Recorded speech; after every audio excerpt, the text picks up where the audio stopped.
Yo, what up? What up? What up? What up? What? Can't go to sleep.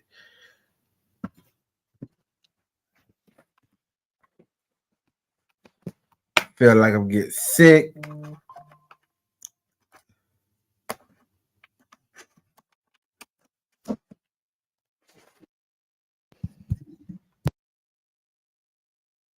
Yo, feel like I'm getting sick as fuck. What's the play? What's the play?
Getting the funds you need for your business can be challenging. That's why we built Nav Prime. Build your business credit history with 2 trade lines, manage your and several members of his entourage apparently attended the Mike Tyson boxing fight. But afterward, in the casino, Shakur had attacked Davis's nephew, Orlando Anderson. The fight had apparently been sparked by a previous beef over an alleged stolen neck chain. So the men eventually separated. The two groups went on their way. But Anderson, Davis, and others that were with them were reportedly still pretty heated over what had just happened. And later that night, allegedly, their plan was to target Shakur and Knight. And Knight, of course, is the head of, or was the head of Death Row Records, as they were all stopped at a traffic light. This is what happened. Now, in an interview with the Art of Dialogue channel, Davis said he was in the front passenger seat that night with DeAndre Big Dre Smith and Anderson in the back seat of the rented Cadillac. And what happens next? Who fired the shots? Take a listen. Dre, he was the one that was supposed to shoot, Tupac and Suge, but he got scared, right? No, he didn't really get scared. He wasn't ready for that. They was youngsters, man, kids. But once again, I mean, y'all Crips, right? So he should be used to that, right, Dre? So why was he wasn't ready for that? Everybody got a role, man. Everybody ain't killers. Everybody, you know what I'm saying? Everybody ain't gonna kill. So everybody Dre, ain't he with wasn't that. a shooter? No. Okay, so but he was the one that was supposed to shoot up Tupac and Suge, but for some reason he wasn't ready for it, so he gave the gun to Orlando, right? Something like that, yeah. And Orlando is the shooter. He's the known shooter. I mean, everybody know Orlando Anderson was a shooter. So Dre got cold feet. He didn't want to do it. He gave the gun to Orlando, and Orlando shot Tupac and Suge. Yeah, he did his thing, yeah. Now, let's be clear about something. Anderson has always denied that he was the killer. In fact, he died just a few years after Shakur in another shooting. The other men in the Cadillac, DeAndre Smith and the driver, Terry Brown, they are also both dead. But Davis told a lot of this information to Los Angeles and Las Vegas investigators as well. And this is after he apparently became a confidential informant for a task force that was looking into the murder of Christopher Wallace, also known as Biggie Smalls and the notorious B.I.G. By the way, we're about to talk about Diddy. We did a whole separate sidebar episode on how Sean Combs' former bodyguard came out recently, spoke on a documentary, and saying that Sean Combs could have been involved in the murder of Christopher Wallace. I encourage everybody to check it out if you're interested. But then going back to Tupac, we go to September of 2023. So this is 27 years after Shakur's death. And Davis was arrested near his home outside of Las Vegas and taken into custody. And since then, after he's been charged with the murder of Tupac Shakur, he and his legal team have been working to get him out of jail and to get his case thrown out. Now, we can say definitively he has lost both of those battles.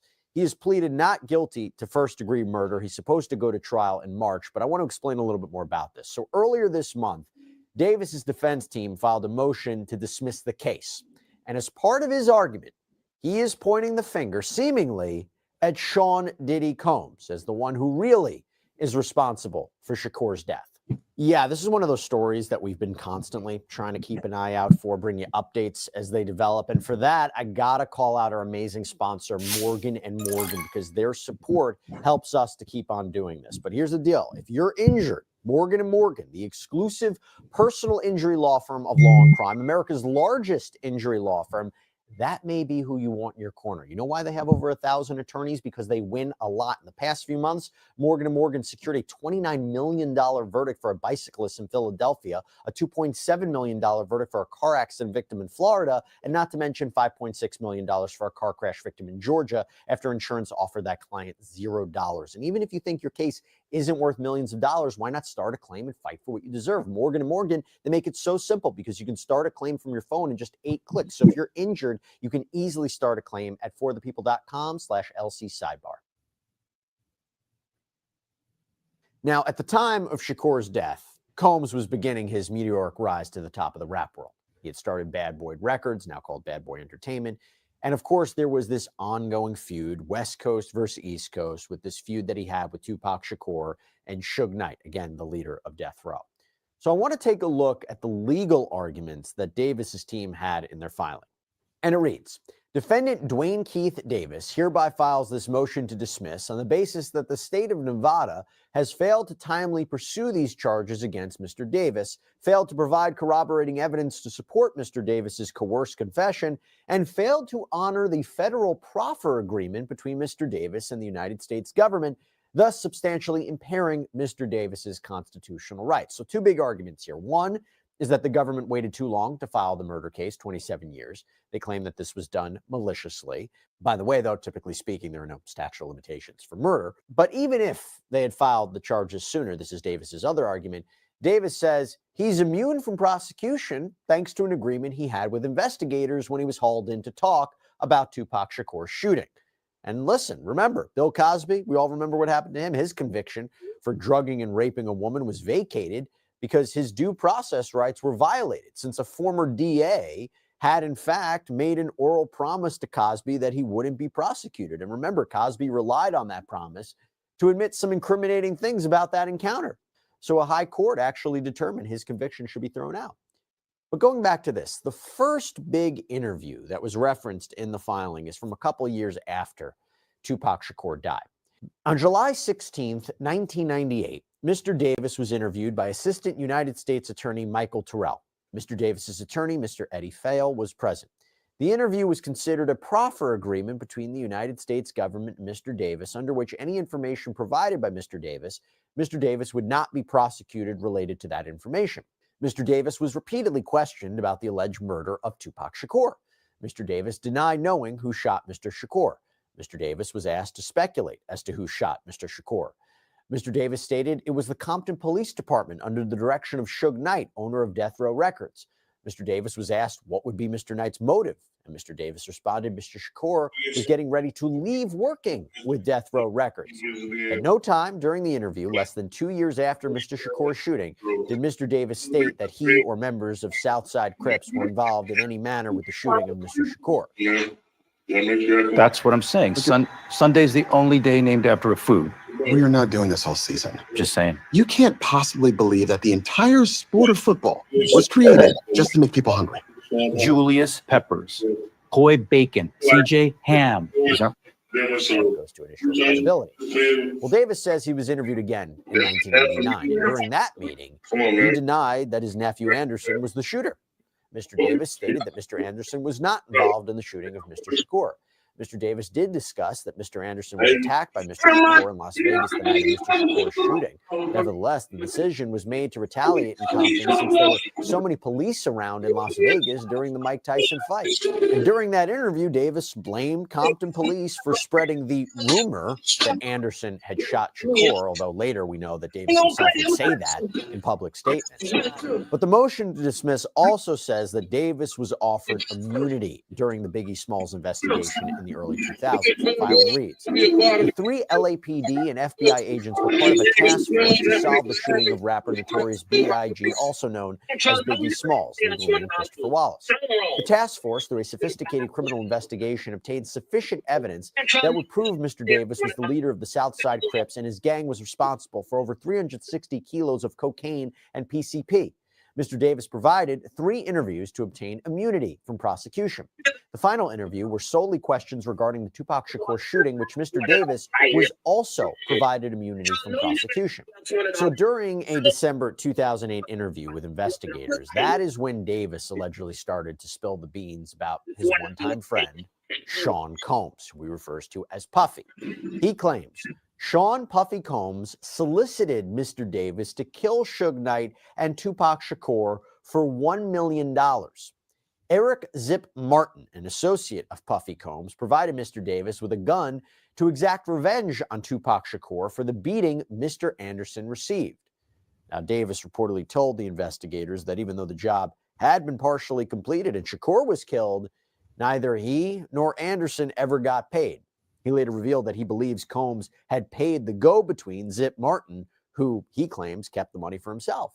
And he said much of the same thing in a 2009 interview a year later, because according to the motion to dismiss, the Las Vegas Metropolitan Police Department, as far back as 2009, was in possession of the same set of facts that the Clark County District Attorney is now alleging makes Mr. Davis responsible for the murder of Tupac Shakur. The Clark County District Attorney's Office has offered no reason as to why it waited another 14 years to prosecute a case against Mr. Davis. Mr. Davis has been irreversibly prejudiced by this unnecessary delay in prosecution of this case, and Mr. Davis's constitutional rights have been violated in an extraordinary manner never before witnessed in the annals of the American criminal justice system. Now, of course, there was a response because the prosecutors from Las Vegas called out Davis for being quite dramatic and said he has been telling on himself for decades. So their motion in opposition to the motion to dismiss states, in the years following Shakur's murder, defendant Dwayne Keefe D. Davis confessed to being involved in Shakur's murder in nearly every form imaginable. Defendant confessed to some of his role in Shakur's murder during an interview with LVMPD Homicide in 2009. Defendant admitted to seeking a deadly confrontation with Knight and Shakur in interviews with the producers of the Death Row Chronicles in 2017. Defendant recounted his involvement in Shakur's murder in his book published in 2019. The defendant has gleefully claimed responsibility for the murder of Shakur in numerous YouTube interviews from 2019. We got side by side. The prosecution then addressed the issue of immunity from prosecution. Right? Well, maybe he's admitting everything because he thinks he's immune. They have a response to that. Quote, defendant asserts that he has received immunity from prosecution in this case. Defendant has provided absolutely no proof that transactional immunity was ever conveyed by any prosecuting authority. Defendant has provided no federal court order conveying immunity. Defendant has provided no California court order conveying immunity. However, even if he had such a grant, they couldn't possibly cover his criminal liability in Nevada. Defendant also claims that his proffer in 1998 and his statement to Detective Long somehow created immunity for the crime. As the court is aware, the legal community utilizes proffer to describe a contractual relationship between an interviewee and a prosecuting authority. In essence, a proffer agreement allows for statements made pursuant to the terms by the interviewee immunity to not be used against that person. The state does not seek to utilize the 1998 proffer session against defendant and has no idea what the terms of such an agreement were between him and the federal government before he entered his plea. The report seems to reflect that this was a standard proffer where a criminal defendant is interviewed about his knowledge on all possible criminal subjects he may have information about before he's allowed to enter his plea. While he doesn't refer to the proffer agreement with the AUSA Searlight, the terms of that agreement are known. Defendant was specifically informed that this agreement was between him and the federal government. Moreover, the agreement is limited to a single date and time. It allows for the statements to be utilized on cross-examination of defendant if he ever testifies differently. Finally, the agreement is limited by its express terms. Nothing in that agreement suggests the defendant has immunity from any criminal charges. Notwithstanding, it appears to only apply by its express terms to an interview on December 1st, 2008.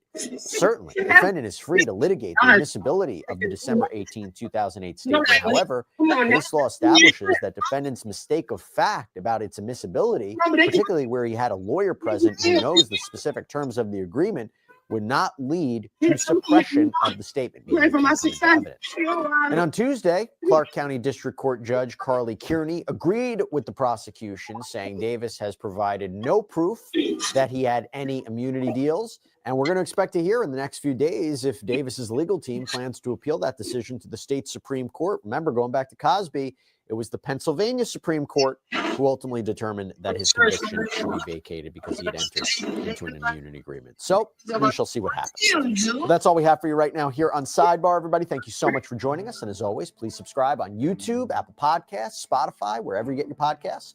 I'm Jesse Weber. I'll speak to you next time. Yo!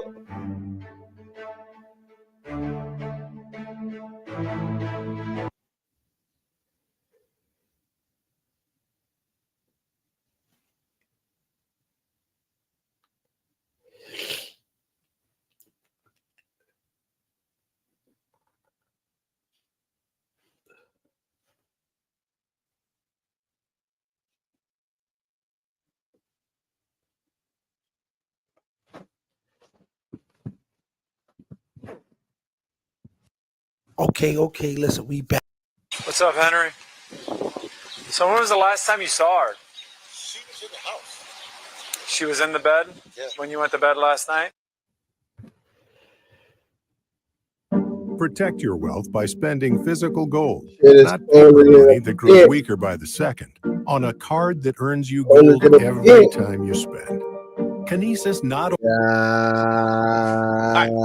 So there's some updates, obviously, in the topic that nobody wants to discuss. I've already predicted that this topic going to be out of here by, I really think tomorrow. Might be stretched if we say Thursday. Thick as shit.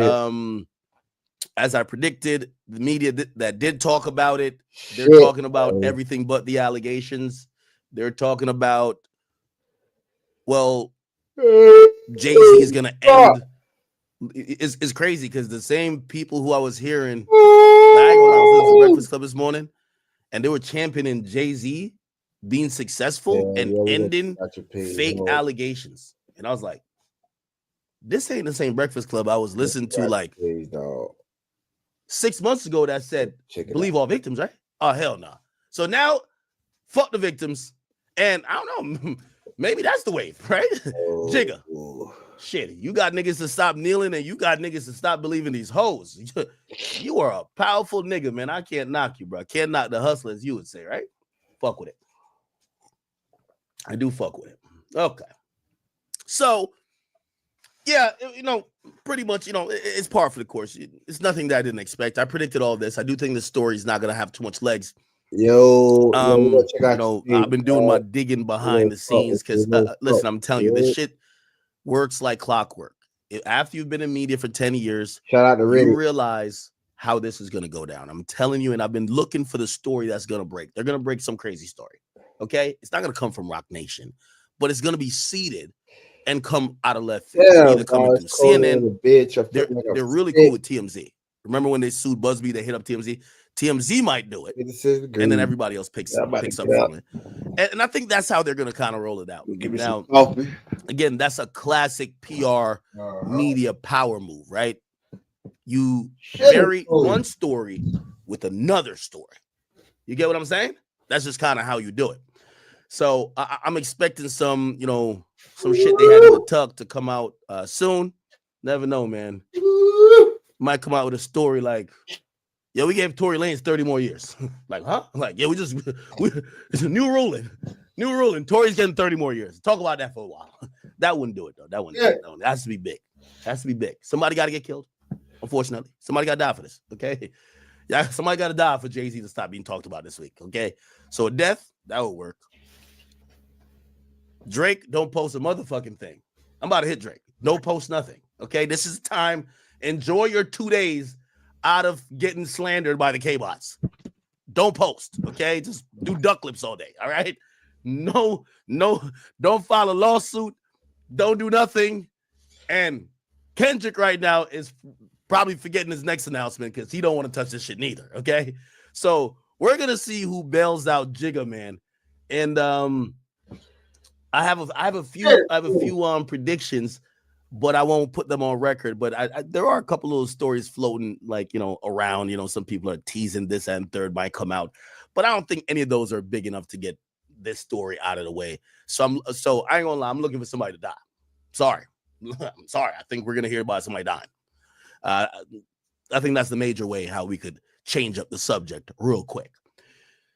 Anyway, since the subject ain't changed, I'll tell you what I'm going to talk about today, and hopefully I'll find some entertainment in it. Not gonna lie, man. Jay-Z and his team move fast. Alex Spiro, who we all know is Rock Nation's and Jay-Z's representation, has filed multiple documents in court today. I mean, shit, Diddy's lawyers didn't even file shit this quick. But obviously, after seeing where Diddy's at, they don't want to be Diddy. So they're being aggressive. They're being forceful. They're speaking and attacking these claims head on. And if anything, what they're doing that Diddy never did is they're daring. They're saying, yo, fuck getting money from us. Try to put us in jail. Well, not us, but Jay, right? And what that kind of does is like, shit, that's the ultimate, bluff, right? Like in poker, it's a bluff. Hey, listen. Or it's an attempted bluff, right?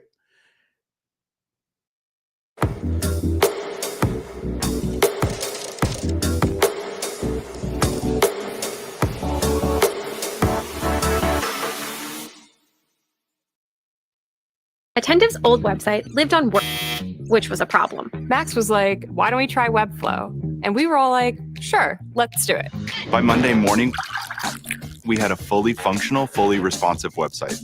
Wait, you made that in one weekend? Yeah, we made it on Webflow. It was really easy. Very cool.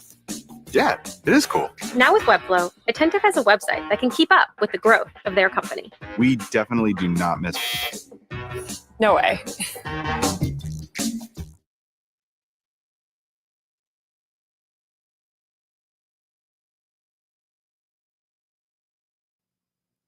But they're really being aggressive. Now, all things aside, and I hope y'all don't think I hate Jay-Z, right? I do think Rock Nation be on a lot of fuck shit. I do. But I don't hate Jay-Z. Actually, he's one of my favorite musicians. I do think Jay-Z's handling this appropriately. I mean, what could you do? Again, we could talk through it. But if you paid a person, first of all, they look at you as a billionaire. They actually, Jay-Z's reportedly the richest person in hip-hop history. Yes, they even have him over Dr. Dre at this point, right? At least from the last, Forbes estimation and even some other, very reputable brands that does like, these net worths and whatever valuations of these artists. They got him as the richest hip hop artist of all time, right? So, yeah, they're coming for a lot of money, right? And I know y'all might be like, you always hear that thing where people say, yo, yeah, $1,000 or $100,000 is like $1 to Bill Gates. You know what I mean? Because you think about the enormity of their wealth, and then you're like, what's 100,000 to them? Even though 100,000 is a lot to regular people, and I'm going to include myself in there, to us.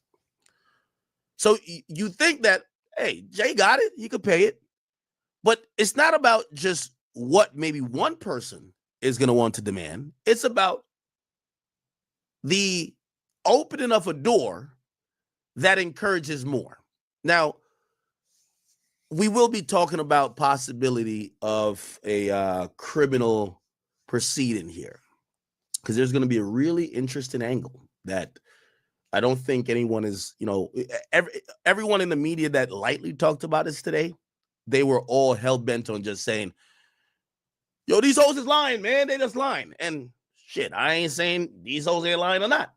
But if we remember how the Diddy case started, the police in their discovery and in their indictment essentially admitted, yo, we started to investigate after we saw civil suits starting to mount. Now, here's the thing, and this is going to be important, because this picture is going to be really important here, chat. Diddy been going through it. Can't get bail. He's charged with RICO for sex trafficking. They look at him as the top of the organization, and I know some of y'all thought this was maybe a cabal or some type of consortium, or this was definitely an effort to try to take down all of the people in the industry. I've told you guys before, just like what happened with Bill Cosby, they're not taking everybody down.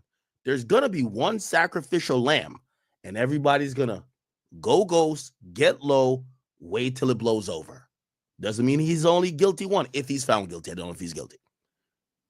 But they usually get one person to get the example made out of. By the way, thank you for the gift this up. It appears Diddy would be that person for music. If we're talking about how Diddy could escape this. And I'm wondering, this could go different ways. So I want y'all to follow me on this train of thought. Of course, Diddy's denying this particular lawsuit that he's included with Jay. But this might be a Trojan horse for Diddy. Jay is the only person that could possibly give him maybe slight leverage in his criminal case if more lawsuits come out and then for whatever reason the feds say, hey, let's look into Jay a little bit more.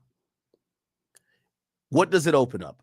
It opens up Diddy to be able to say, I know y'all had me at the top of the organization, but this nigga, he one of them too. He a freaky ass nigga. He one of them 69 guys. He right here. Okay? I'll tell on him. Because before, here's the thing, this is just how it normally goes. Everybody under the leader tells on the leader. So the leader don't got nobody to tell on. It's usually like a pyramid. So you don't have other people of your level, and not saying that Jay-Z would be involved in this, but Jay is another high-profile name that if, who knows, maybe if a couple more sexual assault cases start lingering, maybe pop up, the feds take interest in it, the feds may want to talk to him. Also, here's the thing, too, that's going to be very interesting about that particular case, right? You know, we would do the typical thing. If we remembered, we would text the customer, try to call them before, let them know we're on our way. It was just a lot of work to really keep track of our clients and do follow-ups every day. And we were writing our jobs on note papers and giving it to the technicians for the day. But if something changed, we'd have to call them. And we had to schedule with one tool, invoice with another tool. So it kind of became chaotic. I love the old school work ethic that my dad implemented, but it was time for some new school technology. And House Call Pro is helping us do that. By using House Call Pro, we've been able to do everything electronically. I am not a techie person, but it was very easy for me to implement and do it. I like that the customers can text us. Then when we're on our way, we just click a button and the customer gets a reminder, hey, your plumber is on his way. And it also alerts the client when the job is finished. The technicians have the ability to write invoices on site. They can actually take a picture and upload the credit card and collect payment on site. our guys can clock in and clock out. And I love the fact that I can see where they're clocking in and where they're clocking out. They're able to see their schedules themselves. And all this information is readily available to me in one desktop. I mean, it's really just a hub for our entire business. InstaPay, what it does is it provides you instantaneous access to your money. A lot of times the calls come in over the weekends or after hours, like in the evenings when people usually get home. Choose a time that works for you. You can book us online. Online booking has changed our business in so many ways. Like when we're sleeping, jobs are booking. I feel like it sets us apart from so many other companies within the service industry. House Call Pro for me has been a life changer. It's taken my company to a professional level. Yeah, I mean, House Call Pro has changed everything. It really has elevated us to that premier status. We have technicians now, we have vans now, we have 2 people in the office answering phones now, and we can actually do what we love because of House Call Pro. I recommend House Call Pro to everybody. If you're a service-based business out there, whether you're an electrician, solar, heating and air, cleaning specialist, you are doing yourself a disservice by not using House Call Pro. It's helped my business and it'll definitely help yours. Don't wait. Make sure you book your House Call Pro demo today.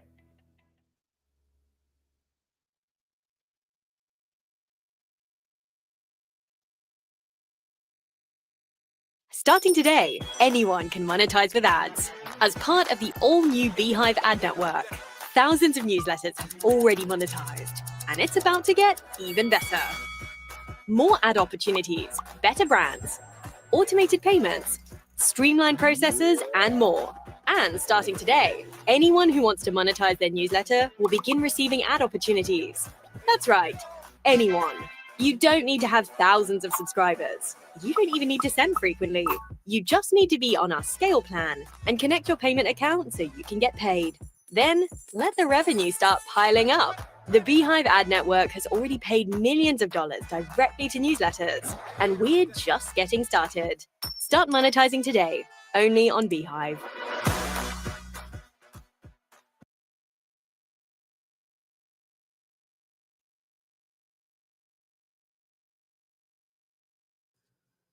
That case with a 13-year-old, we're going to get to like some of the filings by his lawyer. It's going to be super interesting because it's clear that there's no forensic evidence, I would imagine, that was preserved. I'm pretty sure it would be fucking weird if the 13-year-old panties from that night was kept. That would be fucking weird. So I'm thinking that's not there. And from what we know, she didn't go to the hospital, right? So no tests, no nothing. This might be a lot of, again, word of mouth. Well, in the allegation, you name a bunch of people.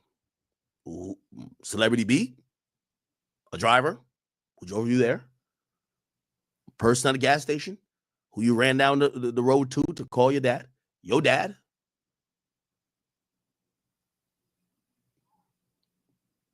and Jay and Diddy. So now, if this does go any far, and if this gets to start a pattern of people trying to accuse Jay, and let's say the police do try to, look into it, I would imagine, because this case is only valid on word of mouth, they might say to Diddy, hey, we might be able to talk about a deal or something if you're down to rat out your boy, Jigga. Were you there with him in that room? What'd he do? Tell us. Let's help make the case. If you help us make the case on him, instead of looking at life in prison, who knows? 10. Now, this seems really far-fetched at this point. But it does open the possibility, especially since the feds are coming with an indictment that is accusing Rico, that this might help Diddy if it's seen that there are other high-profile moguls that may have been in the same type of behavior or accused of doing some of the same crimes with him.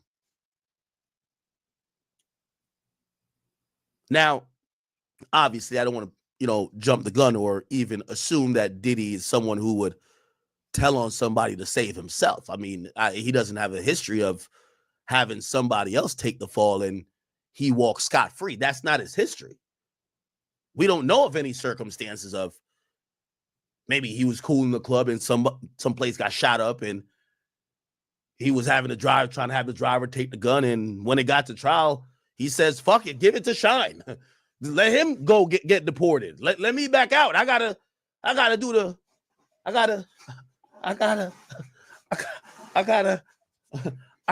Hold on. Who knows? He don't got that history. So I think he would keep it solid. Me personally, that's how I think. I don't think he would do no shit like that. But the job of a great attorney, even if you the most solid nigga in the world, is to put on the table what options might exist in how to resolve this matter. Okay? Now, I think Jay-Z's attorney, Alex Spiro, he's a pro. He's good. They are dealing with this shit so forceful. And I'm going to tell you one of the reasons I believe they're dealing with this so forceful. You got to make sure that all the other little, and I'm sorry for the use of the word, but all the other little bitches who's thinking about it, like, yeah, Jay did fuck me after the girls video, and I don't know if I was all the way down with it. Let me go. You got to get so aggressive with this that they're like, yeah, I don't know about want to file a lawsuit against Jay. I'm good. I'm good. Because what happened with Diddy is that the levers broke pretty quickly. Now, there was no real, like, most of the fear with Diddy in terms of like apprehension of people filing lawsuits against him were mostly based in people thinking this guy could get you killed. Like, he was playing in that world. Like, yo, this guy is dangerous. He would be employing some 90s methods that could fuck you and your family up. And after people realized he was starting to resemble a caged bird, and they weren't scared of maybe him using his resource to try to hurt you or whatever, or intimidate you, everybody just came out. Hey, yo, you fucked me in the ass yesterday. Yeah, like, everybody's coming out. You know what I mean? And we saw mad allegations come out. And obviously, again, there's over 20 at this point. I personally, I don't believe all of them are true, right? But you saw that once the levers broke, everything or everybody is trying to come out. They got a goddamn hotline. So Jay-Z is in a very precarious situation, if you ask me. He has to show strength. He has to try to deter anybody else. And the exit from what Sean Combs did that he's doing off bat is essentially saying, number one, I've never settled. Well, actually, he didn't say that. Let me take that back. I'm not settling with you. So publicly, what people are going to know is that I'm not settling. But him saying he's not settling this is sending a message to other people who may have been talking to him in the background or who may plan to bring stuff. So it's one of those things to say, yo, if y'all want to go there with me, we're going all 12 rounds.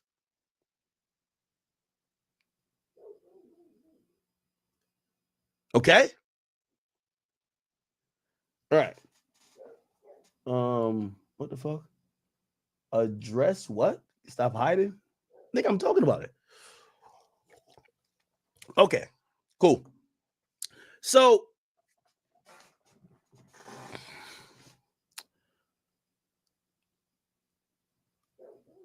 the filings today in court. Let me tell you, they filed Alex Spiro got no sleep last night. By 9 a.m. this morning, I get an alert. Alex Spiro filed 4 documents in this case. He filed a notice for representation saying, hey, I'm representing Sean Carter. Then he filed a motion to reveal the victim's name.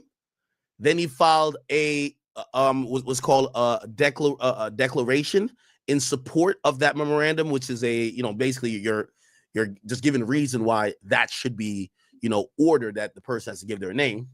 Hundreds of pages, like mad case law attached to it, and we're gonna go through some of it today.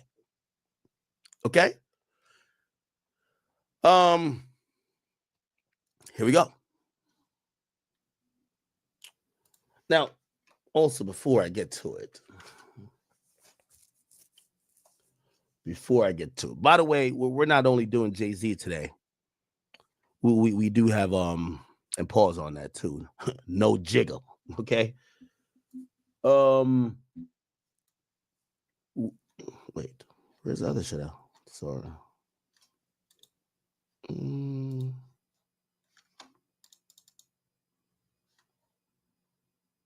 Break free with the new Opera GX, a browser that puts you in control with a brand new design that frees up even more pixels for personalization and an inventory of features to up your game at every level.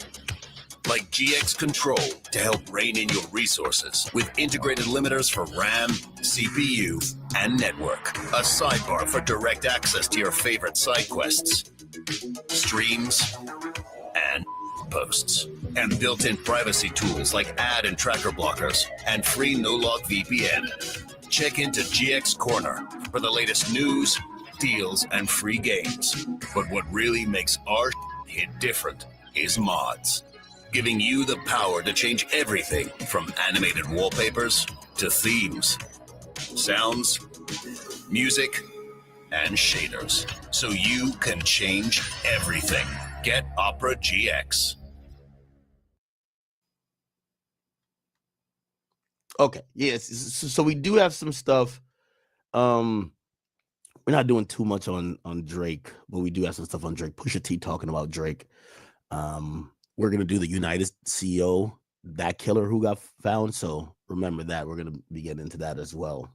But we are gonna go down through a rabbit hole a bit into some of this stuff with Jay-Z, and who knows, Again, he maintains his innocence. We believe he's innocent until proven guilty, obviously. But we'll see. Anyway, so here we go. All right. All righty then. So, let me see. Okay. All right.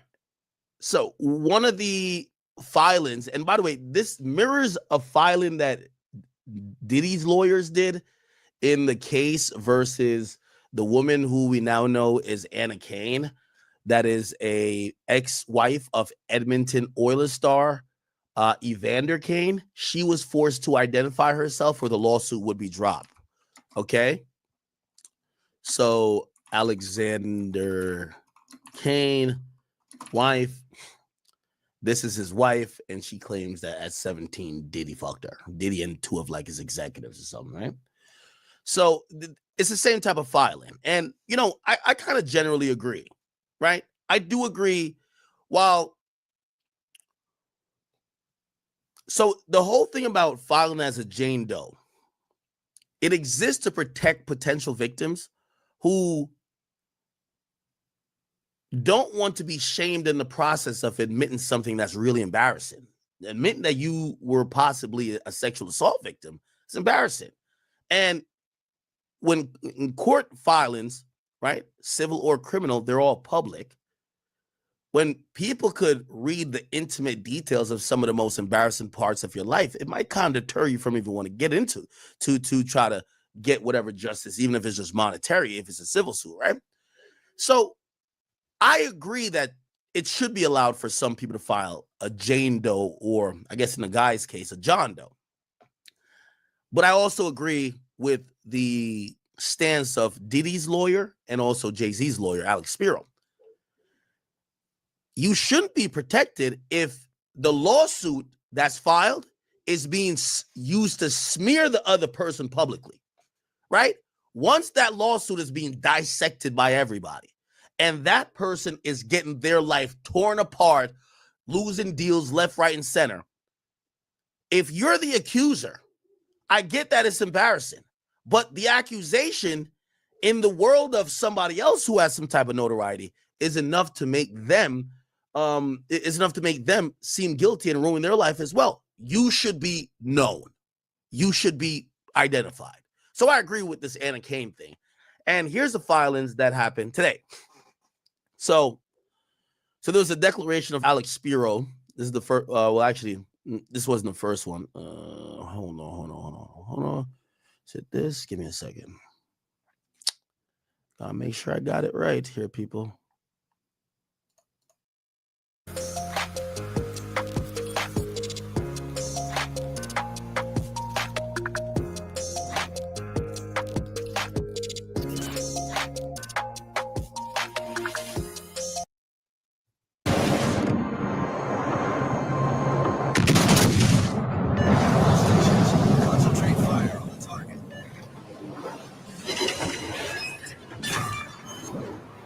Battleship sunk.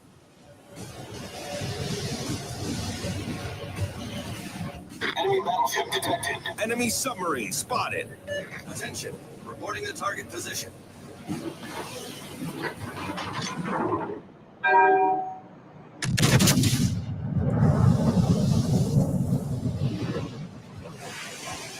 Enemy heavily damaged.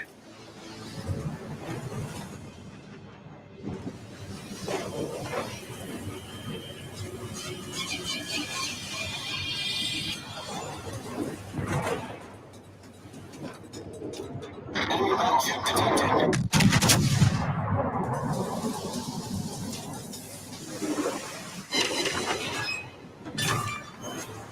Enemy battleship foundered.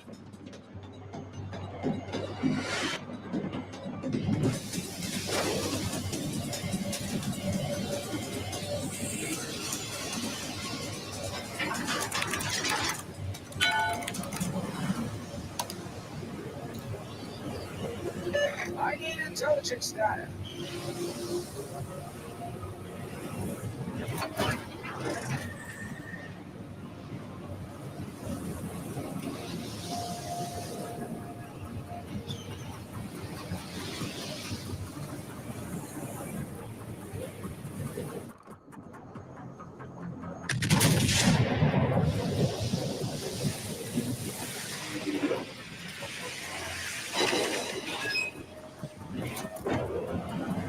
Engine boost activated.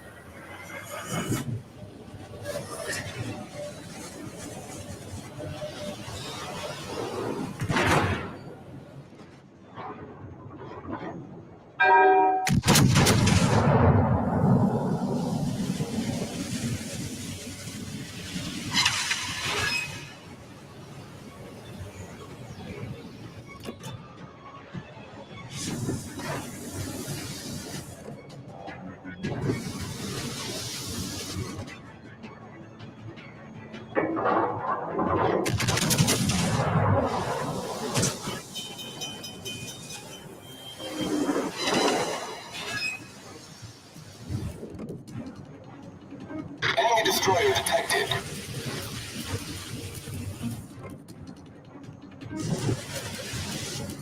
Problem solved, sir.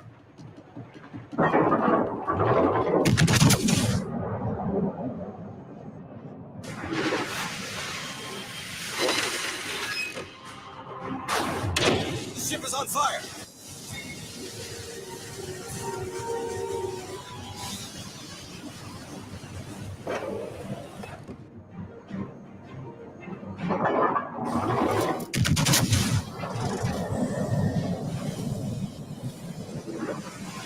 Support the Allied target. Enemy battleship sunk.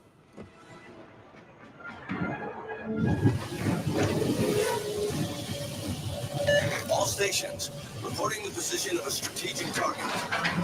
Requesting support.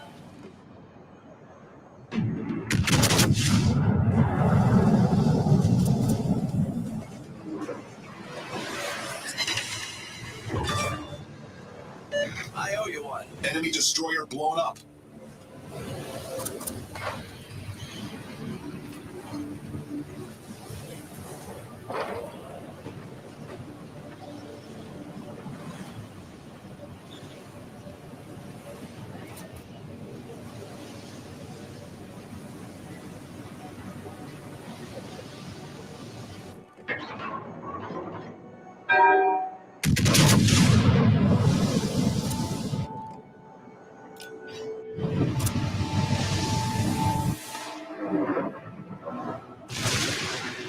Engine boost deactivated.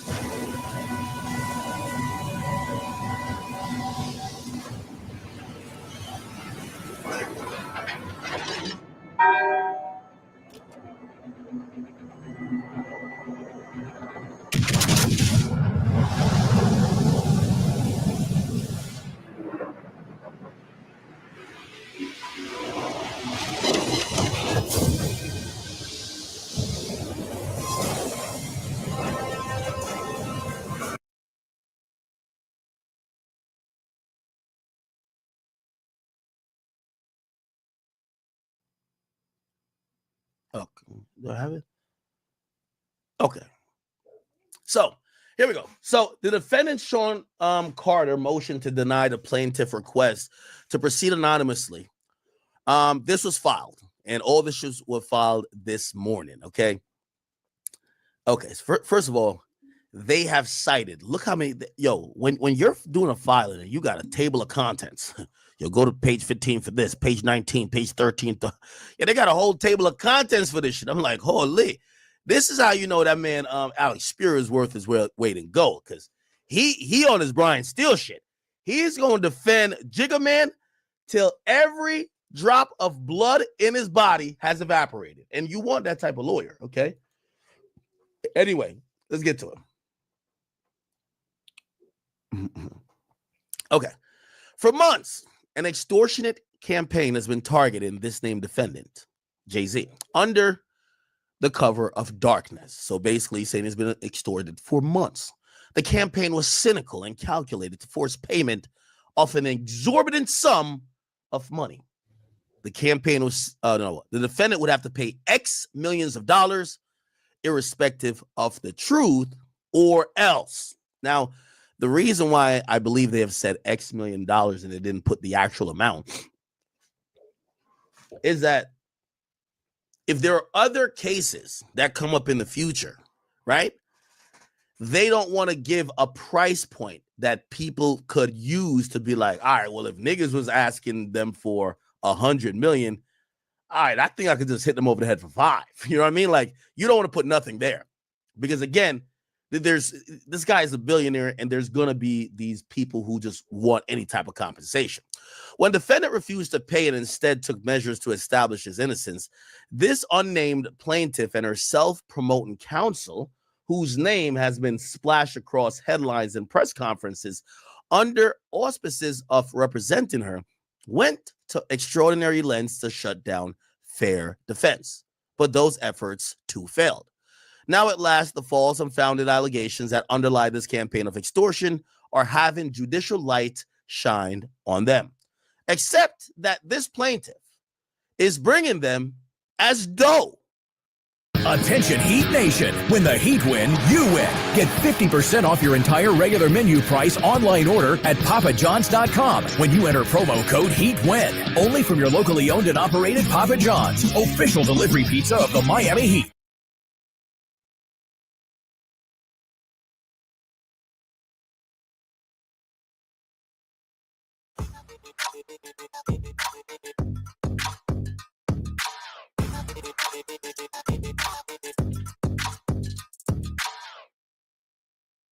Who would continue to hide under the cover of darkness? Because his tactic is inconsistent with a genuine effort to determine the truth or falsity of these allegations, as opposed to an effort to procure a quick and extortionate settlement. Defendant is respectfully seeking either dismissal of the allegations or the disclosure of the plaintiff's identity. Fair is fair. Okay. It is consistent with justice, fairness, or the rules governing federal proceedings for the plaintiff and her counsel to smear defendants' good name in the ways that are calculated to feed media coverage and thus inflict maximum public relation damage, while the core fact of plaintiff identity, revelation of which stands to discredit her entire case, remains wholly hidden from view. Whereas though status is reserved for truly extraordinary cases and predicated upon extraordinary justification, Here, a multitude of powerful considerations cut precisely the opposite direction, as judges of this court have ruled in cases involving similar circumstances. Defendant Sean Carter, aka Jay-Z, has built up an impeccable reputation. Now, by the way, I do want to say this, and I have to be fair. This is highly hypocritical of Jay-Z. So Jay-Z filed himself a John Doe lawsuit aimed at Tony Busby, saying, I don't want to tell y'all who I am, but I am a high-profile guy, and I think this guy's trying to extort me with claiming that I did sexual assault to his clients, right? So Jay-Z himself used the anonymous type of lawsuit when attacking the lawyer. And I know one could probably still say, well, they did it first, and because obviously he has a public reputation to defend, he's going to try to do it back in reverse by claiming John Doe.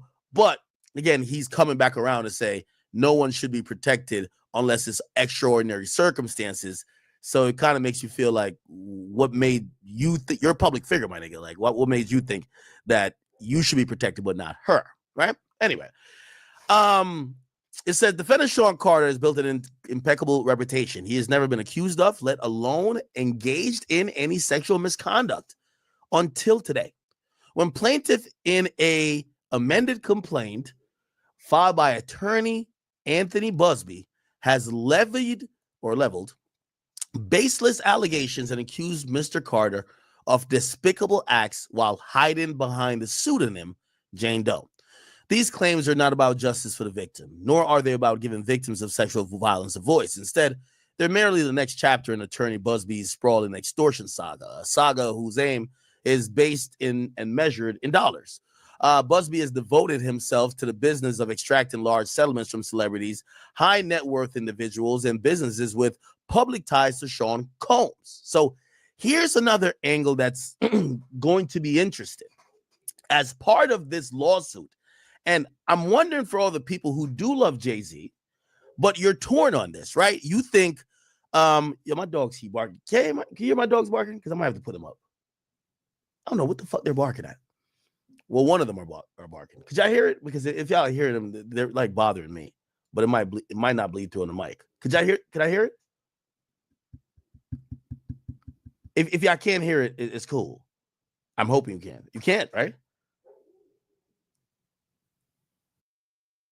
Hold on, before you pay for yet another app to manage your team, let me introduce you to Connecting, the one platform that replaces all of these. I'm talking about live scheduling, time tracking, and digital forms that help you stay in control. Use instant team updates and personal or group chats to communicate easily and effectively. And hey, we've even got you covered with training courses and recognitions, so everyone has what they need to excel and feel seen. So stop spreading your business across apps, whiteboards, binders, platforms. It's exhausting. It's expensive, and honestly, it's unnecessary. Join thousands of businesses that simplified employee management, cut costs in basically half, and got back the time to focus on what matters. Book your demo now at connecting.com.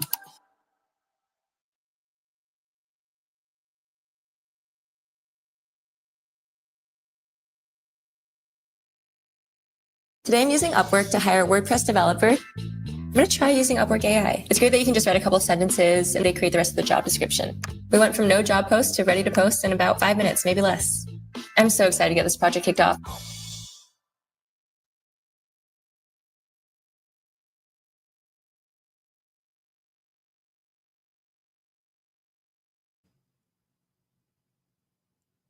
Oh, okay. All right, bet. All right, cool. All right, yeah. All right, so cool. Here's gonna be, and I've seen today on social media, there's so many people trying to they're trying to like slice this really fine line and be like, hey, listen, I know in the past we were all agreeing that this nigga Diddy probably did it, but now you're accusing our GOAT.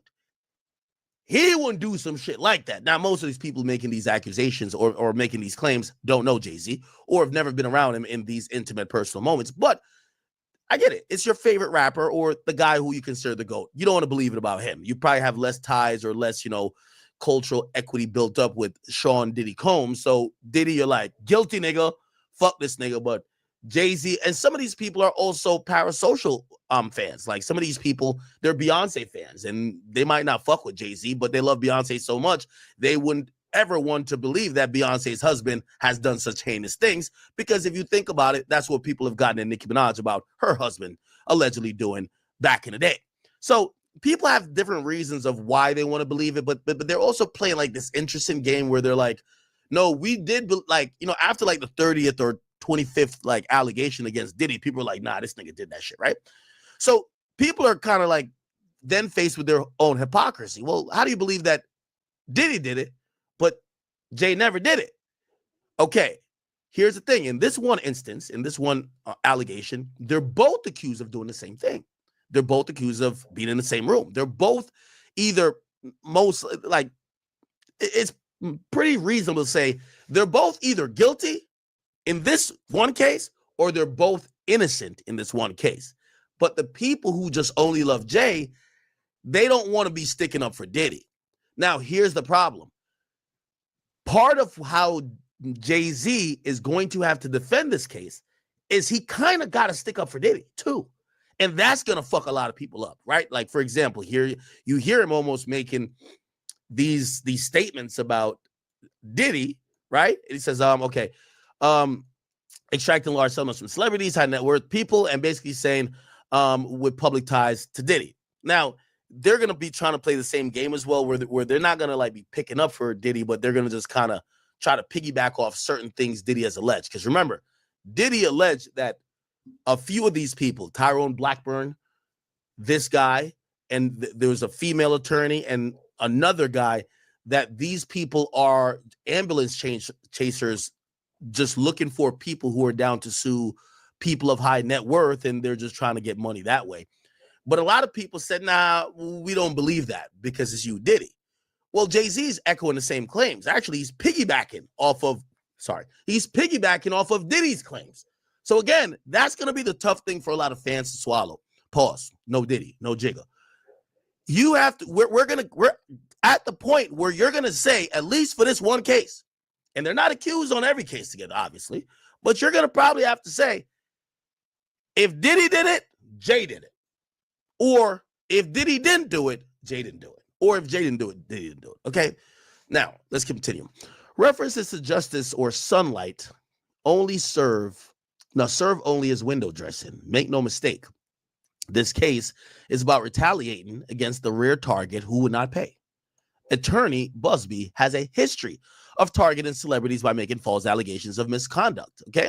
Now, this is going to be another thing that, again, I'm telling you, chat, for everybody who are on these moral high horses, you're going to have a gut check time with yourself, because a lot of people usually say, and I see this on all the time on Twitter, we believe victims, we believe victims, we believe victims, until they accuse your guy. And they're like, well, hold on, man, these hoes be fucking lying. These fucking lying ass bitches. Where the fuck? Why the fuck these bitches lying on my nigga? We see that a lot. For example, I've seen a lot of people say, hey, look at, by the way, this same attorney represented like a whole bunch of women that accused Deshaun Watson. He's an NFL player. And apparently he settled a good amount of those cases on a civil end. There was a U.S. prosecutor who looked at district attorney who looked at the majority of them and basically cleared them. They said, look, again, this guy, look, Deshaun Watson, grand jury, right? They did 2 grand juries. There's so many women, right? They did 2 grand juries, both grand juries on multiple charges, right? He faced 22 civil lawsuits. Both grand juries declined to indict him, which basically means declined to do what they did to Diddy to him, right? However, the civil suit still came out. What ended up happening, right? Deshaun Watson settles. And we could probably put Tony Busby's name. Tony Busby. Okay. Confidential settlement reached. This is as late as October. Look, Well, new at 10 o'clock, we have some new details in the latest civil lawsuit filed against former Texas. Now, here's the thing. A lot of people believe, even though he wasn't convicted by a grand jury, a lot of people believe the smoke, the fire by smoke mythology of, hey, if 20 people said you did something, nigga, you know you did it, right? So even though a jury of his own peers and a grand jury who literally just need majority to indict says there is no evidence here of this guy doing sexual assault to any of these women, right?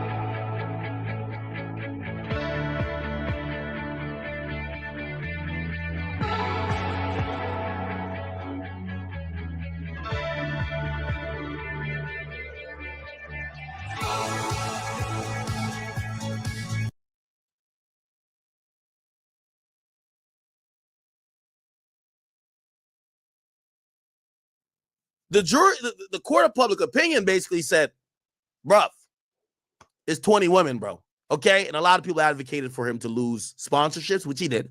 A lot of people advocated for him to be almost like an outcast. He still is in the NFL, but his career definitely took a hit, right? So here's the thing. The lawyer who represented a lot of these women is Tony Busby. So this is what I'm saying. It's a very interesting moral thing for a lot of people, because you can't only defend Jay-Z, because part of Jay-Z's defense is going to be like, yo, he shook down Deshaun Watson as well. Well, you're kind of almost saying that you think them chicks was lying too.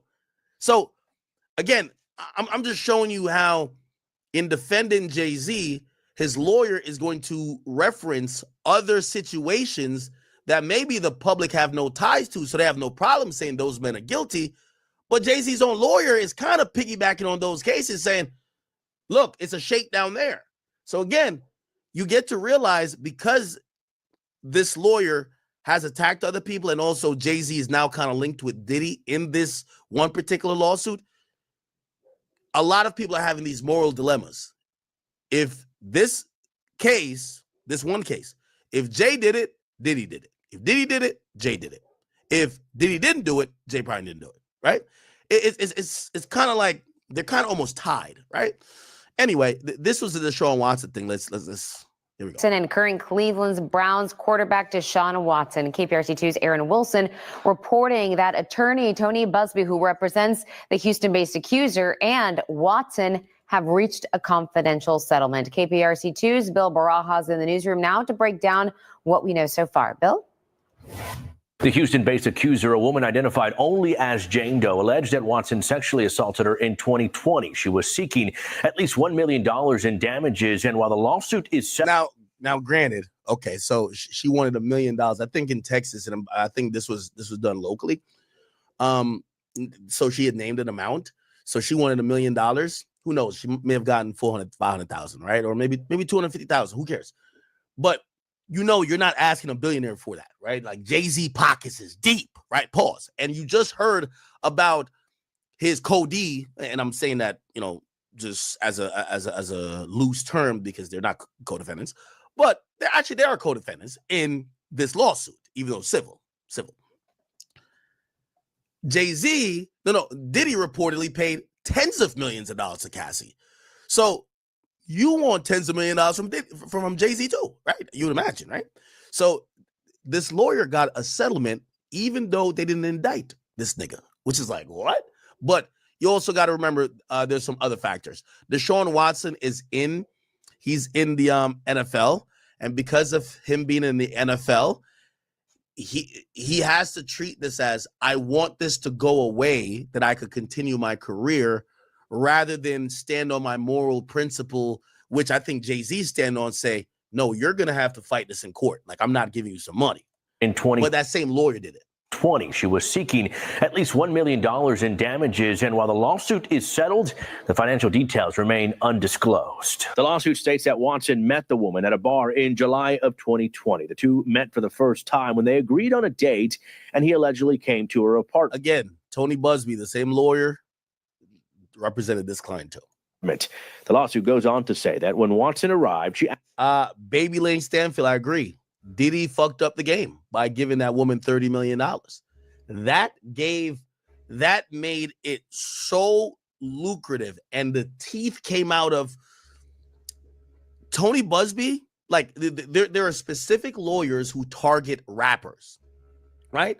Tony Busby, if you look at all of his personal injury claims, you know, he does represent people who are alleged victims of either crimes or victims of just being injured.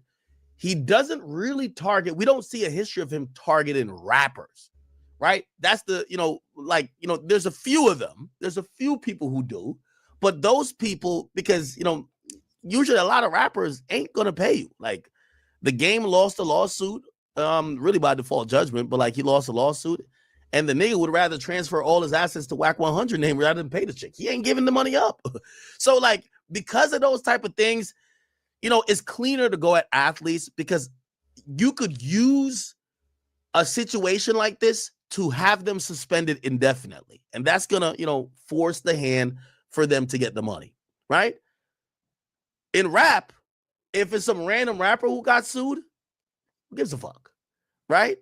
Now, I'm pretty sure, say, Kodak Black did like a plea and he did some stuff, whatever. Who knows if Kodak Black paid the chick or what he paid the chick, right? Because we care more about the criminal shit, right? Like, if there's a civil suit, now we're caring a lot about civil suits, but before it was just like, is a nigga going to jail or not, man, right? But after Diddy paid that $30 million, Dick's Sporting Goods believes that sport has the power to change lives. It's happened here for decades. Here in Miami, we've seen the power of sport time and time again. And now, Dick's is opening the completely reimagined Dick's House of Sport. New experiences, new services, a new destination for sport right here in our town. It's a grand opening unlike any other. It is time. Look out, 'cause here I come. Have you always had trouble with your weight? Same. Discover the power of Wegovy. With Wegovy, I lost 35 pounds. And some lost over 46 pounds. And I'm keeping the weight off. I'm reducing my risk. Wegovy is the only weight management medicine proven to reduce risk of major cardiovascular events such as death, heart attack, or stroke in adults with known heart disease and obesity. Don't use Wegovy with semaglutide or GLP-1 medicines or in children under 12. Don't take if you or your family had MTC, MEN2, or if allergic to it. Tell your provider if you plan to have surgery or a procedure, are breastfeeding, pregnant, or plan to be. Stop taking and get medical help right away if you get a lump or swelling in your neck, severe stomach pain, or any of these allergic reactions. Serious side effects may include pancreas inflammation and gallbladder problems. Call your prescriber if you have any of these symptoms. Wegovy may cause low blood sugar in people with diabetes, especially if you take medicines to treat diabetes. Call your prescriber about vision changes, if you feel your heart racing while at rest, or if you have mental changes. Depression or thoughts of suicide may occur. Common side effects include nausea, vomiting, diarrhea, constipation, stomach pain, flu or upset, headache, feeling tired, dizzy or bloated, gas, and heartburn. Some side effects lead to dehydration, which may cause kidney problems. With Wegovy, I'm losing weight. I'm keeping it off. And I'm lowering my CV risk. Ask your prescriber about Wegovy. The Sharks came. Everybody's like, oh, shit. Well, I forgot there's a couple billionaires over here. Big ballers. Oh, hold up now. Hold up. Wait. Hey, here's the hotline. Y'all been touched by a rapper, fucked by a rapper, train ran on you by a rapper? What the rapper done did to you? I got you. So that's what happened. That's why Tony Busby's in hip-hop now. And by the way, I don't think he going nowhere. Apartment. The lawsuit goes on to say that when Watson arrived, she asked him to have a seat in her living room while she finished putting on her makeup. But when she walked out, she found him naked on her bed, lying face down. The lawsuit accuses Watson of aggressively insisting she massage him on his backside. She allegedly only rubbed his back, and that's when the lawsuit says Watson became frustrated and turned over and demanded she massage him from his knees to his groin. Court documents say Jane Doe froze in fear and Watson grabbed her and raped her. Eventually, court records say she was able to get away and grab a heavy piece of decor to defend herself, causing Watson to leave. Watson had previously been accused in nearly 24 lawsuits filed with massage therapists of harassing, assaulting, or touching them during appointments when he played for the Houston Texans. This most recent accuser is the first woman to accuse Watson of rape, while the other lawsuits, the majority of them anyways, alleged various types of sexual misconduct. In the newsroom, this client... here we go. Are they going to mention Busby? That's what I played it for. Alleged various types of sexual misconduct. Watson's attorney, Rusty Hardin, saying since the beginning that his client... Oh, sorry. Oh, here we go. Default view. What? And Star QB denies the allegations. In the newsroom, Bill Barajas, KP. Okay, anyway, they don't really mention Tony Busby, but you see it here. Tony Busby, the attorney, did announce that they reached a confidential settlement. So, hey, she wanted $1 million. Listen, 250 or something. I don't know, right? I don't know. Okay, cool. So here's the thing. You're going to see Jay kind of almost hint to it or quote that, this is what this guy does, even though he's probably going to make no assertion that Diddy is completely innocent of everything being accused or that Deshaun Watson is either. But he's going to use these cases to say, this nigga has been shaking people down, okay?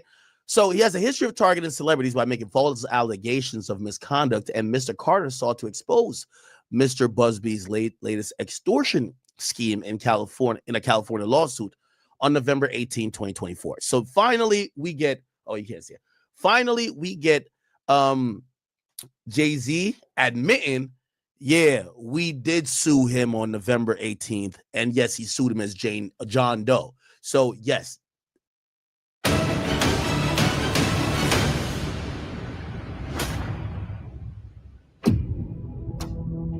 What's his name? Spencer.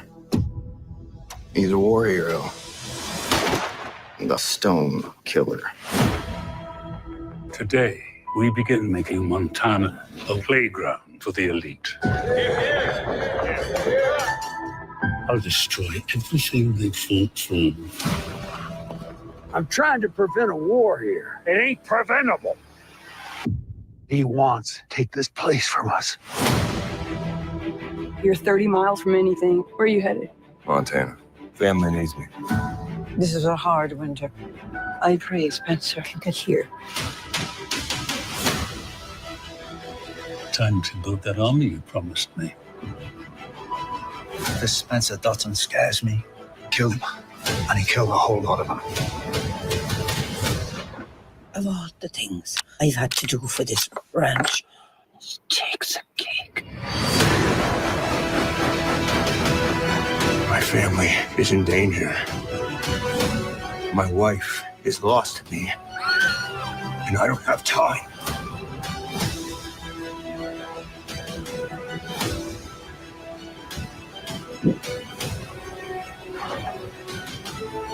You'll carve this place to pieces. They can try, but that ain't happening.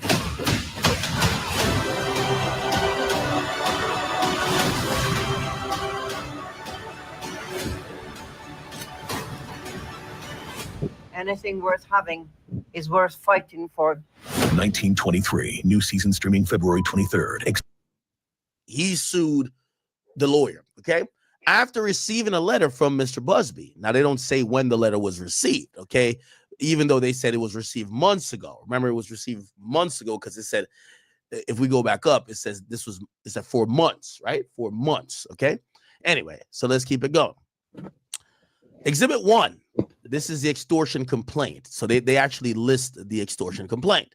And so at the time, Attorney Busby knew who Mr. Carter was, even as Mr. Carter remained in the dark, as he does today about the identity of Mr. Busby's client. Plaintiff and Attorney Busby now brings these claims against Mr. Carter in a clear act of retaliation.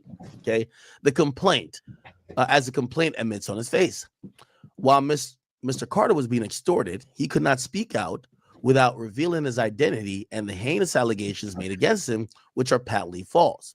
That would be playing into Attorney Busby's game and the leverage he was wielding. So they're basically saying they were playing chess with him. This upshot would be highly sensational and equally false. Allegations being broadcasted across social media and the press, thereby maximizing the pressure exerted against extortion targets to satisfy his monetary gains, irrespective of the truth, because Mr. Carter has called upon the courts rather than paying, he is now being sued. So be it. One way or another, Mr. Carter is entitled and positioned to exonerate himself through the legal process. In this case, he will vigorously defend himself and expose the truth, that the allegation in the complaint are false. But disclosure of the plaintiff's identity is among the most essential basic tools that can and should enable Mr. Carter to vindicate himself. Mr. Carter. Hey, Mr. Carter, tell me who you They have been asking, they have been wondering, they have been Hey, oh man, I like that song. I gotta play it. Mr. Carter should not have to defend himself in the brightest of spotlights against an accuser who hides in complete darkness, while leveling allegations that describe the purported acts occurring in the plain sight of witnesses who could refute the plaintiff's claims if only her identity was revealed. Now, that's a little bit interesting as well, right? This is going to be interesting, this claim right here, chat. So what Jay-Z is saying is that, yo, if you tell me who this hoe is, I'm going to tell you exactly why this motherfucking hoe is lying on me. Here's the thing. So I seen this come out. Let me see if I can find it. Do I have it somewhere? You know, I think, I don't even think this is Rot Nation. I think this is fans of Jay-Z. This is fans of Jay-Z. Hold on. Where is it? Hold on. Give me 1 second. Jay-Z.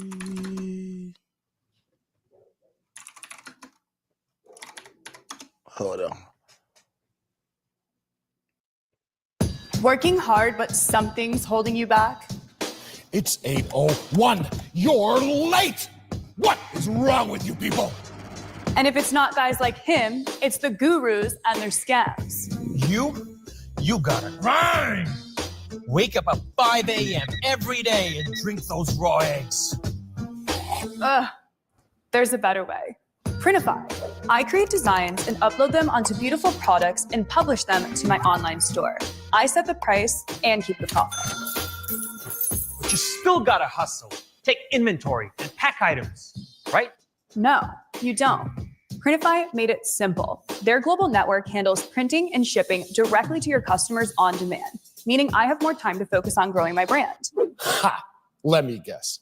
Daddy gave you a small loan of just $1 million to start this little business of yours. What? No, Dad hasn't opened his wallet since the 80s. Okay, listen. With Printify, there are no upfront costs. Choose and design from over 900 products, including big names like Adidas and Champion. Start selling and become your own boss. Wow! This is so much better than any of my scams. Yeah, Printify allows me the freedom to work from anywhere that I want. In fact, I'm headed to the beach right now. Bye, guys.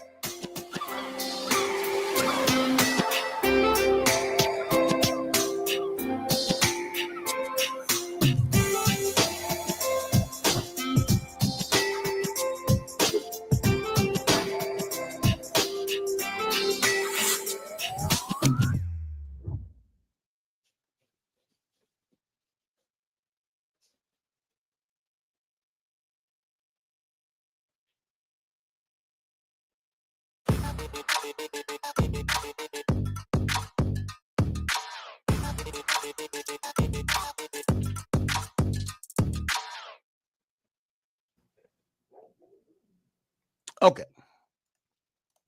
So this has been floating around today.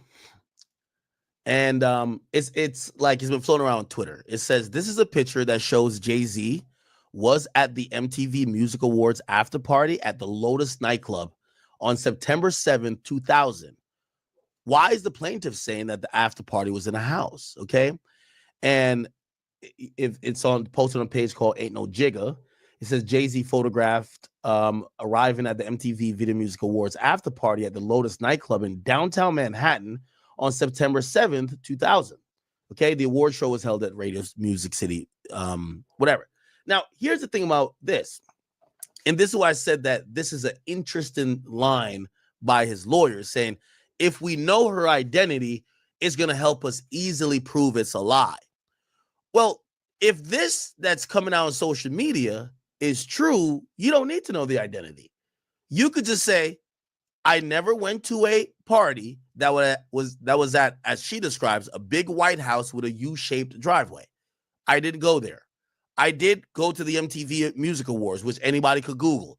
I then went to a party, and I was at the party for the rest of the night, and then I went back to my hotel. Dismiss this claim now, okay? Or show some type of proof that I was actually at the place that this alleged assault happened. But they're not saying that yet. They don't actually make that claim, right? The only claim they said is just tell us who the girl is, right? Now, if this was true, and this is probably true in the sense of he probably was there. Let me see. Lotus. I got to Google this place. Lotus nightclub. Okay, cool. Let's say he's there. It doesn't mean like, I thought these niggas, they had lyrics like after the show, it's the after party, and after the party, it's the hotel lobby, and after the lunch, probably this, and fiesta. No, I'm playing. I'm just trying to tell you that, like, hey, we don't know because these niggas historically rapped about and celebrated going to party after party after party after party after the hotel lobby, and that other party is maybe the freak off. We don't know. I'm just being honest with y'all, chat, right? So again, I know some people are posting this to say it vindicates Jay, but number one, if it actually did, his lawyer would claim it. Hey, he did nothing but go to this one after party where he's photoed at, which basically is not the venue that this woman is claiming this happened. She's clearly lying. Dismiss it now. But maybe, who knows what he got into, right? After maybe this event. Okay. So that was interesting to me. Okay, that was interesting to me. It says in the American judicial system, lawsuits are public by their nature and their design. The public is meant to know the facts involved and the identity of the parties. Indeed, federal law requires all parties litigate using their true names. Parties are exempted from this mandate only in exceptional cases where, for instance, allowing the party to proceed anonymous will protect him or her from future violence or from physical violence, which, by the way, I would imagine, Tony Busby is going to claim, even if it's not with Jay-Z, they're going to bring in Diddy's lawsuit. And this is how Diddy hurts Jay. Yo, why would we want to name our client when Diddy is being held captive right now in a federal jail with the judge in that case, the district court judge, agreeing, hey, this guy is prone to violence. We think he might intimidate witness. He might threaten people. And because of that Cassie video, he might hurt somebody who might want to make an accusation about him. So if they can accuse Jay-Z of violence, right, or being violent against possible people who would be victims, they're definitely going to use the code E, which is Diddy. So this is how Diddy actually hurts Jay, because she might not be, ordered to reveal herself because of the fact of Diddy's violence that's in a current criminal case. Now, keep in mind, Diddy already beat one of those. So Diddy had another person identify themselves, what's her name? E. Kane, whatever her name is, the NFL star's ex-wife. So if they use the same method and just kind of show that other courts have agreed or other judges have agreed, they probably won't look at Diddy's violence to not let this go. But I don't think there's anything in Jay-Z's history that would show that he's been super violent towards women, or he would be threatening or preventing them from either continuing with the case or making a report. So this probably will go through. And I'm saying that as I'm reading, but we'll get to obviously the end, and then obviously the Tony Busby is going to have to file his own opposition to this motion, right? Good morning. Congratulations. You have won the Regional Realtor of the Year award. Bro, we're hugging. I thought I left my life as a hitman behind me, but now it's come back with a vengeance. Marvin Gaye. Little spider monkey ninja got hops. You can escape this life. I'm never coming back. Love Hurts. Rated R. Only in theaters February 7th. Ever struggled to get a credit card when you have poor to no credit? Then you need to download Self. By opening up a credit builder account, you can gain access to your own secured Self Visa credit card and build credit along the way. Unlike other traditional credit cards, there is no hard pull or score needed to get one. Not only does the Self card help you build payment history with all 3 credit bureaus, but you now have extra buying power across the US where Visa credit cards are accepted. Join more than 4 million who have used Self to build credit and take charge of your credit score your way. Be charged with power. Okay. So it says here the plaintiff has chosen to sue Mr. Carter anonymously using pseudonym Jane Doe, yet has not alleged any facts that would allow her to sidestep the federal mandate requiring that all parties must litigate using their true names. Indeed, plaintiff's allegations exhibit none of the special circumstances necessary to allow her to litigate anonymously.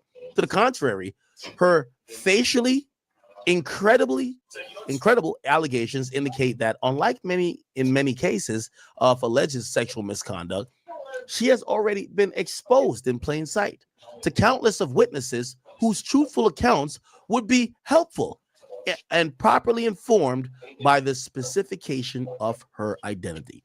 You know, she claimed that this happened at a party. She ran to the party with her clothes as like a towel. People saw her. And they could say, hey, to find out the truth, we might have to identify this person to let people know what it is, right? Cool. So here we go. It says, notably, she has not claimed severe harassment, threats of violence, or any ongoing interaction with Mr. Carter beyond communication through her attorneys. Nor has the plaintiff even submitted an affidavit alleging these type of special circumstances. Instead, she relies solely on a self-serving declaration from Attorney Busby. Attorney Busby's affidavit does not indicate how an attorney from Texas is competent to testify to the mental state of a plaintiff, let alone how he has personal knowledge of what happened to her in New York to supposedly cause that mental state. The declaration does little more than parrot Busby's own motivation and a legal standard. That is, it doesn't provide any actual facts indicating that plaintiff is in need of extraordinary protection.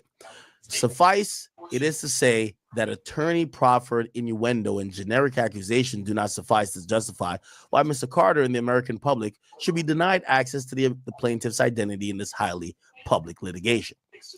If anything, this case presents an extraordinary need to follow the ordinary rules of litigation and have both parties proceed on their actual name. Attorney Busby has for months taken to traditional and social media to describe how he plans to target celebrities in connection with these allegations. And he has now issued multiple social media posts about his action. Traditional media sources have somehow been reporting with Busby's express endorsement on social media that Mr. Carter is the target of his allegations. Thus, the plaintiff, through her counsel, has acted quite unlike a party who wants to minimize public attention. Instead, he's attempted to leverage public scrutiny to taint the potential jury pool. That's something Diddy claimed too, but he claimed that the feds were doing it. And put pressure on Mr. Carter to settle this meritless case. In those circumstances, it would be extraordinarily unfair if the plaintiff could continue to hide behind the shield or beyond the shield of anonymity while leveraging public interest in this case strategically to pressure the defendant. Furthermore, these allegations, all right, this is a whole lot of legal jargon, I feel like. Moreover, the amended complaint itself makes clear what this is all about. Not justice, but a quick, large settlement against a celebrity. The amended complaint on his face alleges that Busby chose to sue Mr. Carter because he fought back against Busby's extortionate tactics. He subsequently tweeted Mr. Carter's conduct in defending himself has had the opposite impact because Busby's own words. Plaintiff is emboldened. Okay. All right, cool. All right. Let's see if we can find anything that's juicy in here. We would do the typical thing. If we remembered, we would text the customer, try to call them before, let them know we're on our way. It was just a lot of work to really keep track of our clients and do follow-ups every day. And we were writing our jobs on note papers and giving it to the technicians for the day. But if something changed, we'd have to call them. And we had to schedule with one tool, invoice with another tool. So it kind of became chaotic. I love the old school work ethic that my dad implemented, but it was time for some new school technology. And House Call Pro is helping us do that. By using House Call Pro, we've been able to do everything electronically. I am not a techie person, but it was very easy for me to implement and do it. I like that the customers can text us. Then when we're on our way, we just click a button and the customer gets a reminder, hey, your plumber is on his way. And it also alerts the client when the job is finished. The technicians have the ability to write invoices on site. They can actually take a picture and upload the credit card and collect payment on site. Our guys can clock in and clock out. And I love the fact that I can see where they're clocking in and where they're clocking out. They're able to see their schedules themselves. And all this information is readily available to me in one desktop. I mean, it's really just a hub for our entire business. InstaPay, what it does is it provides you instantaneous access to your money. A lot of times the calls come in over the weekends or after hours, like in the evenings when people usually get home. Choose a time that works for you. You can book us online. Online booking has changed our business in so many ways. Like when we're sleeping, jobs are booking. I feel like it sets us apart from so many other companies within the service industry. House Call Pro for me has been a life changer. It's taken my company to a professional level. Yeah, I mean, House Call Pro has changed everything. It really has elevated us to that premier status. We have technicians now, we have vans now, we have 2 people in the office answering phones now, and we can actually do what we love because of House Call Pro. I recommend House Call Pro to everybody. If you're a service-based business out there, whether you're an electrician, solar, heating and air, cleaning specialist, you are doing yourself a disservice by not using House Call Pro. It's helped my business and it'll definitely help yours. Don't wait. Make sure you book your House Call Pro demo today. Unfortunately, this screen blocks my internet cables. But I have a stable one that everything for seconds just through.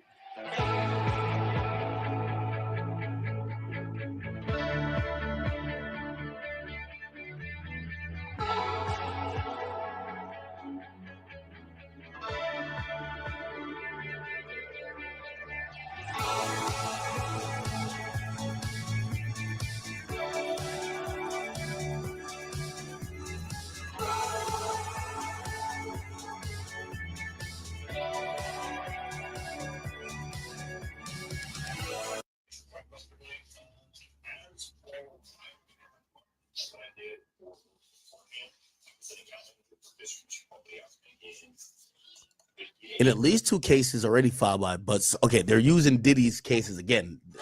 These ones don't include Jay-Z. In at least 2 cases filed by Busby with his declaration, other courts in this district have already denied his baseless motions to proceed anonymously because failure to meet the burden to show each plaintiff was entitled to the exceptional remedy of anonymity. So they're using Diddy as a piggyback because all those cases are Diddy. Those cases concerned Combs, who is under indictment and detained following a raft of criminal and civil allegations against him. But plaintiff has now sought to sully the reputation of Mr. Carter, who has never been accused of misconduct in his 37 adult years. Plaintiff has not come close to meeting her burden here and the balance of equities that she litigate under her true name. You know how this is going to be interesting. Remember, I was telling you, I said, let's say the feds start investigating this and they go sit down with Diddy and say, Diddy, could you give us Sean Carter? Could you give us Jay-Z? Have you been in situations with him having sex with women? And could you give us anything that he may have done? We might be able to cut you a deal.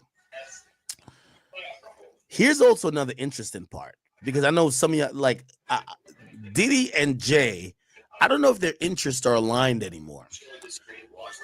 The lawyer who filed this, Alex Spiro, was also hired by Tupac's estate to investigate Diddy while Diddy's locked up.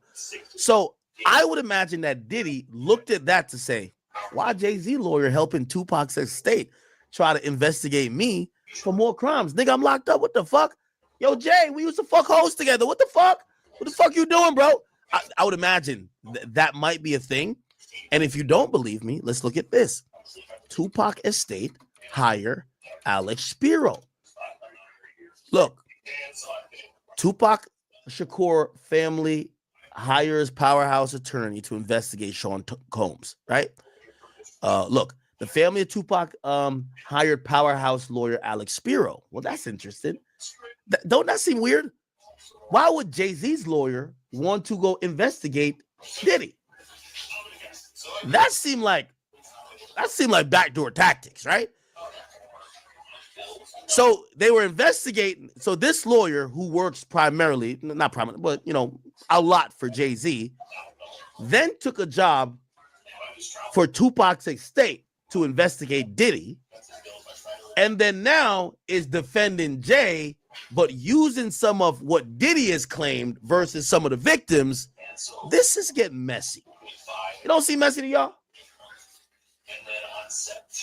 Because if I was Jay-Z, if I was Diddy, I would think that Jay was trying to backdoor me. Your lawyer should be taking no jobs. That could be helping someone to fuck me over. And if they do, I now got to think that you're trying to fuck me over, or you're trying to distance yourself from me, which again, if you now become caught up in some type of, rabbit trap, and I get a chance to bring you up in this goddamn cell with me, man, fuck all that shit. I keep saying, listen, there ain't no honor among thieves. And I'm not saying both these guys are thieves, but that's an analogy. Hey, shit, we was cool until we wasn't. So I don't know what Diddy's, I don't know what Diddy's feelings are towards everything, because Jay-Z's lawyer was investigating him. Right? Like right now, you don't want your man's lawyer to go help somebody put possibly a murder for hire charge on you. Right? Because that's what that investigation would have been, right? That investigation, look, Tupac's family hired attorney Alex Spiro, who we know is Jay-Z's lawyer, to find Diddy murder link. I would have used one of the inmates' phone calls and say, yo, call that nigga Jay-Z. Yo, Jay-Z, what the fuck is you doing, nigga? Why your lawyer told me they represent Tupac estate investigating me? Gang! You know how much shit we done did? Anyway. So, that's interesting. I'm just putting that out there. But also, and I'm trying to just analyze all these information I've consumed today. They said, if we go back, they said this is another alibi Jay-Z has. They say Jay-Z on Rivera. So apparently Jay-Z, we've heard about him rap about this. He stabbed Un Rivera, or there was an incident where Un Rivera got stabbed, and Jay-Z had gotten arrested, and Jay-Z was then, look, Jay-Z mugshot. Let's see if we can find it. Is this it? This might be it. Let's do mugshot on Rivera. I think this is it. Yeah. So this was his mugshot, and this was in 1999. So apparently he gets locked up. He goes through a case, but he's on bail. He's on bail, and it says 23 years today. Jay-Z was arrested for the stabbing of Lance Un Rivera at the Kit Kat Club after rumors surfaced that unbootlegged Jay-Z's 1999 album. Now, we could look at so he had bonded out. Let's see if we could go through that case. So supposedly what some people who are defending Jay-Z saying, yo, Jay-Z was on house arrest.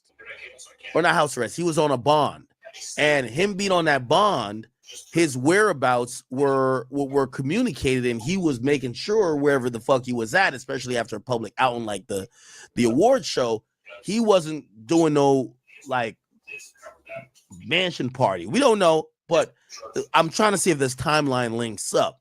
Right? Let's kind of Google that. Jay-Z stabbing on Rivera. Let's see. Shopify's point of sale system helps you sell at every stage of your business. Need a fast and secure way to take payments? We've got you covered. How about card readers that you can rely on? Yep, that too. Want one place to manage every sale from every channel? That's kind of our thing. Wherever you sell, businesses that grow with Shopify. $600 to $800 a month, and so I just need to make about $1,000 per month to fund this, and then I just.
This could be charged.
A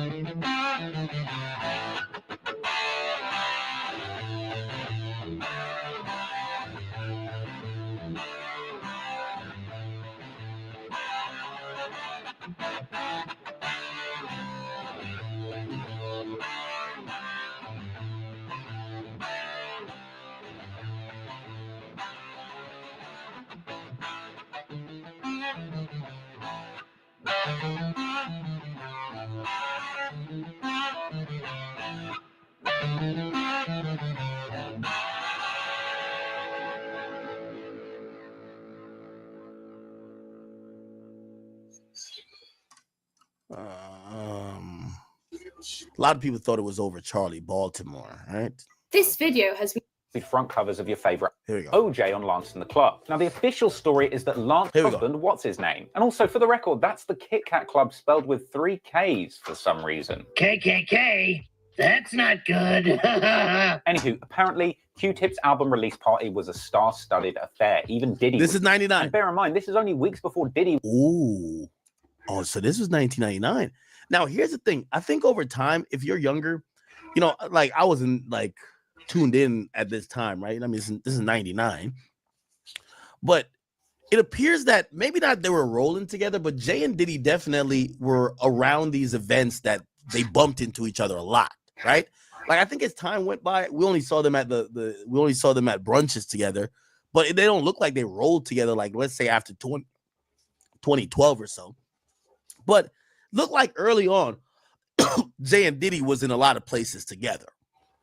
Release party was a star-studded affair. Even Diddy was there. And bear in mind, this is only weeks before Diddy would upstage Jay-Z's act of violence by getting all tax tone in the club with Sean. Anyway, when Jay-Z arrived to the KKK Club, he ran into a record executive named Lance Riviera. He was a budding industry mogul who had made his name after meeting Biggie Smalls in 1994 and offered to bankroll Big's early career. He then went on to run his own record label that was even involved in the release of some of the music of the notorious B.I.G.'s proteges like Lil C's, and was personally responsible for producing hits from the likes of Cameron and Junior Mafia. Now, there are actually 2 competing narratives as to why Jay-Z decided to get all OJ on Lance and the Club. Now, the official story is that Lance apparently was somehow involved in the bootlegging of Jay-Z's Volume 3 album. But alternative simp-based theories have been put forward, suggesting that this beef was actually all over a chick, specifically Charlie Baltimore, who some may know at one point was a love interest of the notorious B.I.G., and she'd signed to Lance's record label, which Biggie himself had played a role in starting up. And the source for this narrative that the beef was over Charlie Baltimore actually stemmed from pink-coated rapper Cameron himself, who referenced it on the song You Gotta Love It in 2006, and again in an interview with DJ Who Kid in 2016. Jay liked Charlie at one time, you know what I'm saying? And that was Big Girl, you know what I'm saying? And then unfelt that I was just feeling that was the artist and Jay was teaching her the business. It was just it was all under Jay shit. They could say a song leaked or whatever, but it was over Charlie Baltimore. So according to that story, Jay had been trying to shoot his shot with Charlie, and Lance had felt this was disrespectful because she used to be Biggie's girl and also she was on his label. But for the record, this narrative has kind of been meekly denied by Charlie herself. They say Jay-Z stabbed Un because of you. Oh my God. Did you hear that one? I've heard it, you know what I'm saying? I mean, you know, I don't know what niggas stab niggas over. I ain't got nothing to do with that. And in my honest opinion, there is probably an element of truth to this narrative that's maybe been blown out of proportion or misinterpreted over the years. So most likely, there's probably a handful of different personal gripes that maybe... Who cares why he stabbed? He stabbed the guy, right? Dick's Sporting Goods believes that sport has the power to change lives. It's happened here for decades. Here in Miami, we've seen the power of sport time and time again. And now, Dick's is opening the completely reimagined Dick's House of Sport. New experiences, new services, a new destination for sport right here in our town. It's a grand opening unlike any other. It is time. What happens when real patients move curing hepatitis C from their to-do list to their today list? I was able to move forward without Hep C doing more damage to my body. Understanding side effects was important to me. I talked to my doctor about Epclusa. Epclusa treats all types of chronic hepatitis C. I thought treatment would interrupt my life, but one pill a day was easy. With a 98% cure rate, Epclusa is one pill once a day for 12 weeks. Epclusa can also be taken during addiction recovery. If you've had hepatitis B, it may flare up and cause serious liver problems during and after treatment. Tell your doctor if you've had hepatitis B, liver or kidney problems, HIV, and all medicines and supplements you take. Taking amiodarone with Epclusa may cause a serious slowing of your heart rate. Most common side effects include headache and tiredness. I put Epclusa on my to-day list and only wish I'd done it sooner. Ask your doctor about Epclusa today.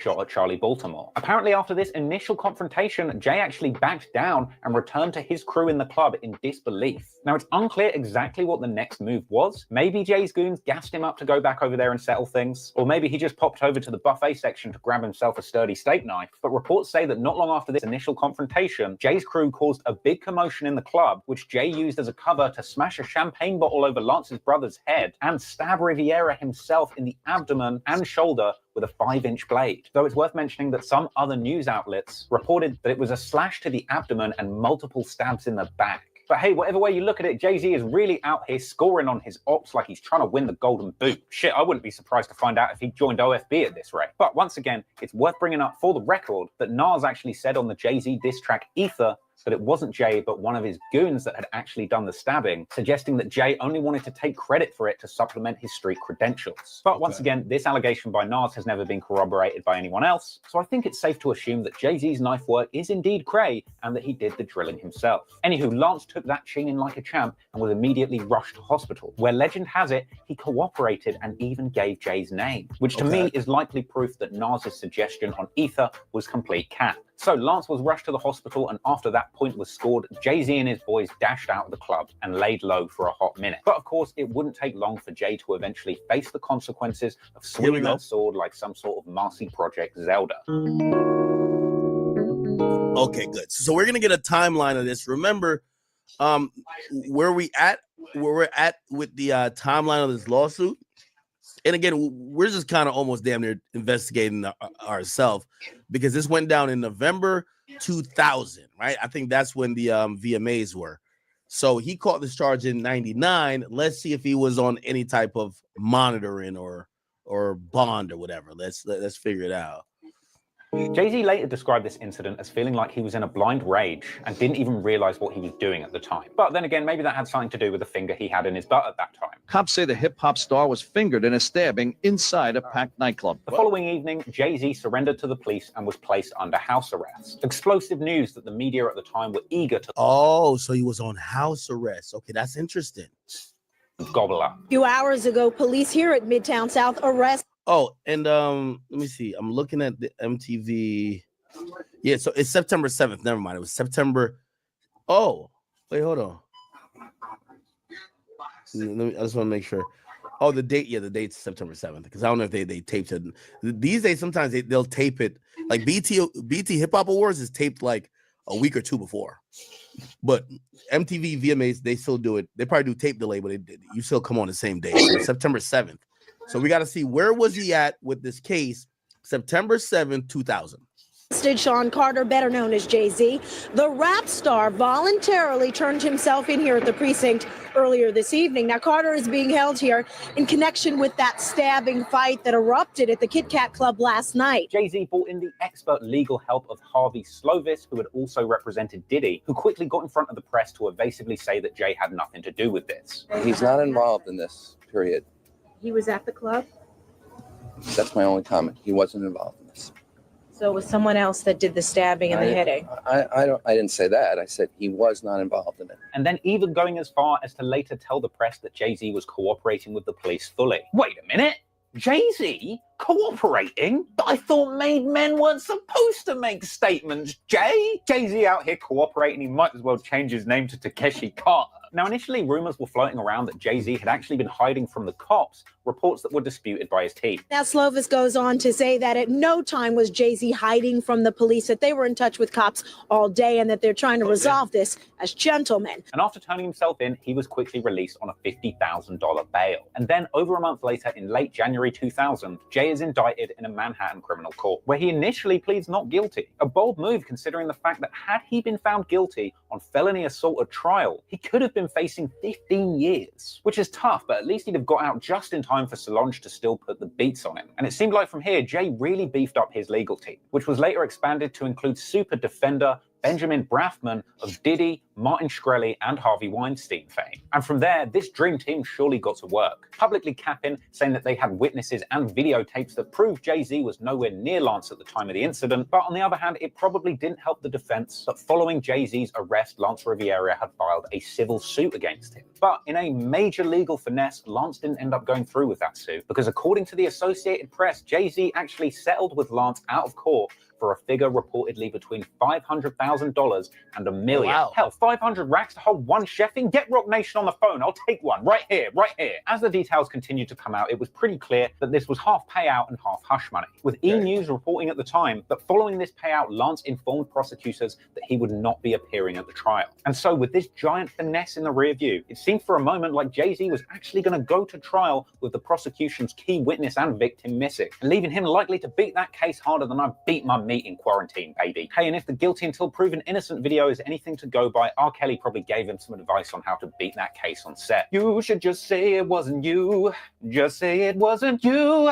Although initially it seemed like Jay-Z was lacing up the gloves to fight this case, he ended up having a last-minute change in perspective. It seemed like, having seen P. Diddy's gun charge play out so publicly, even with some of the same legal team Jay had, Jay was spooked that the prosecutors might be out for his blood after Diddy ended up finessing his way out of the gun charges, and Jay was in fear of ending up getting slapped with a 10-year bid like your boy Sean.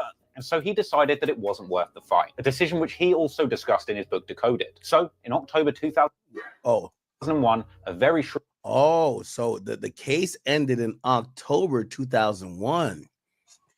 I dare you to let me build you a completely free e-commerce store preloaded with 20 handpicked products that are trending all over the world, basically validated by AI from a trending product database from one of the top vendors on the planet. And the reason that we can do this completely free for you is because, well, Shopify is paying me to do it. You've probably seen me before, because for the last year, Shopify has loved the AI-paired software that we built so much that they've been paying me to build people just like you, complete beginners, a completely free store. Now, again, it's free for you, right? Shopify is paying me a commission to do it. And if you don't keep your store for more than 90 days, I don't even get paid. But your store is still free, right? And after 90 days, it's still your store. I don't own a percentage of the store. I don't control the store. It's yours. You can delete products from it, add new products to it, all that good stuff. It's your store, okay? Not only that, I'm going to give you my courses completely free. I'm not going to try to upsell you a bunch of courses. I know you've seen gurus trying to sell courses for $1,000, $2,000, so on and so forth. I can afford to give you my courses for free because, again, Shopify pays me when you use this software and open up a Shopify store. So you get a free store, right? I get a commission from Shopify, and Shopify gets a new merchant to their platform that's being trained by me. It's a win-win-win situation. All you have to do is click here right now. I dare you to do it. I dare you to see if it's free. You're going to go to the next page. You're going to create a free account. You're going to get a free account to our AI software that's going to build you a store in the next 20 minutes, is ready to start taking orders. The sales pages are going to be done. The product descriptions are going to be done. The products are going to be uploaded to the store for you, ready to go, ready to start taking orders. The custom theme is going to be uploaded with banners for you. It's going to be ready to go. It's weeks of work and thousands of dollars worth of design done for you, all by AI, completely free. The only thing that you have to do is create your own Shopify account. And again, the reason I'm able to do this for free is because Shopify is paying me. I'm awarded as the most innovative commerce coach in the world by Shopify. Shopify follows me. They like a lot of my ads. And this is something that Shopify is 100% aware of and loves. That's why they're paying me to do it. So you can go pay somebody for a bunch of courses. You can go pay somebody to build you a store, or you can just click here and let our AI software build it for you for free. And you'll have an epic, professional, optimized store ready to go in the next 20 minutes. The choice is yours. But if you want to get started right now by the person that's awarded as most innovative commerce coach in the world, that's going to give you courses for free, build your store for free, then you got to click here right now. Again, I dare you to do it. I dare you to see if it's free. Not a dime's coming out of your pocket for my services. Shopify is paying me to give them to you. Let's go. You deserve your rose and soup, man. So this is what it's about. At the end of the day, we stronger together.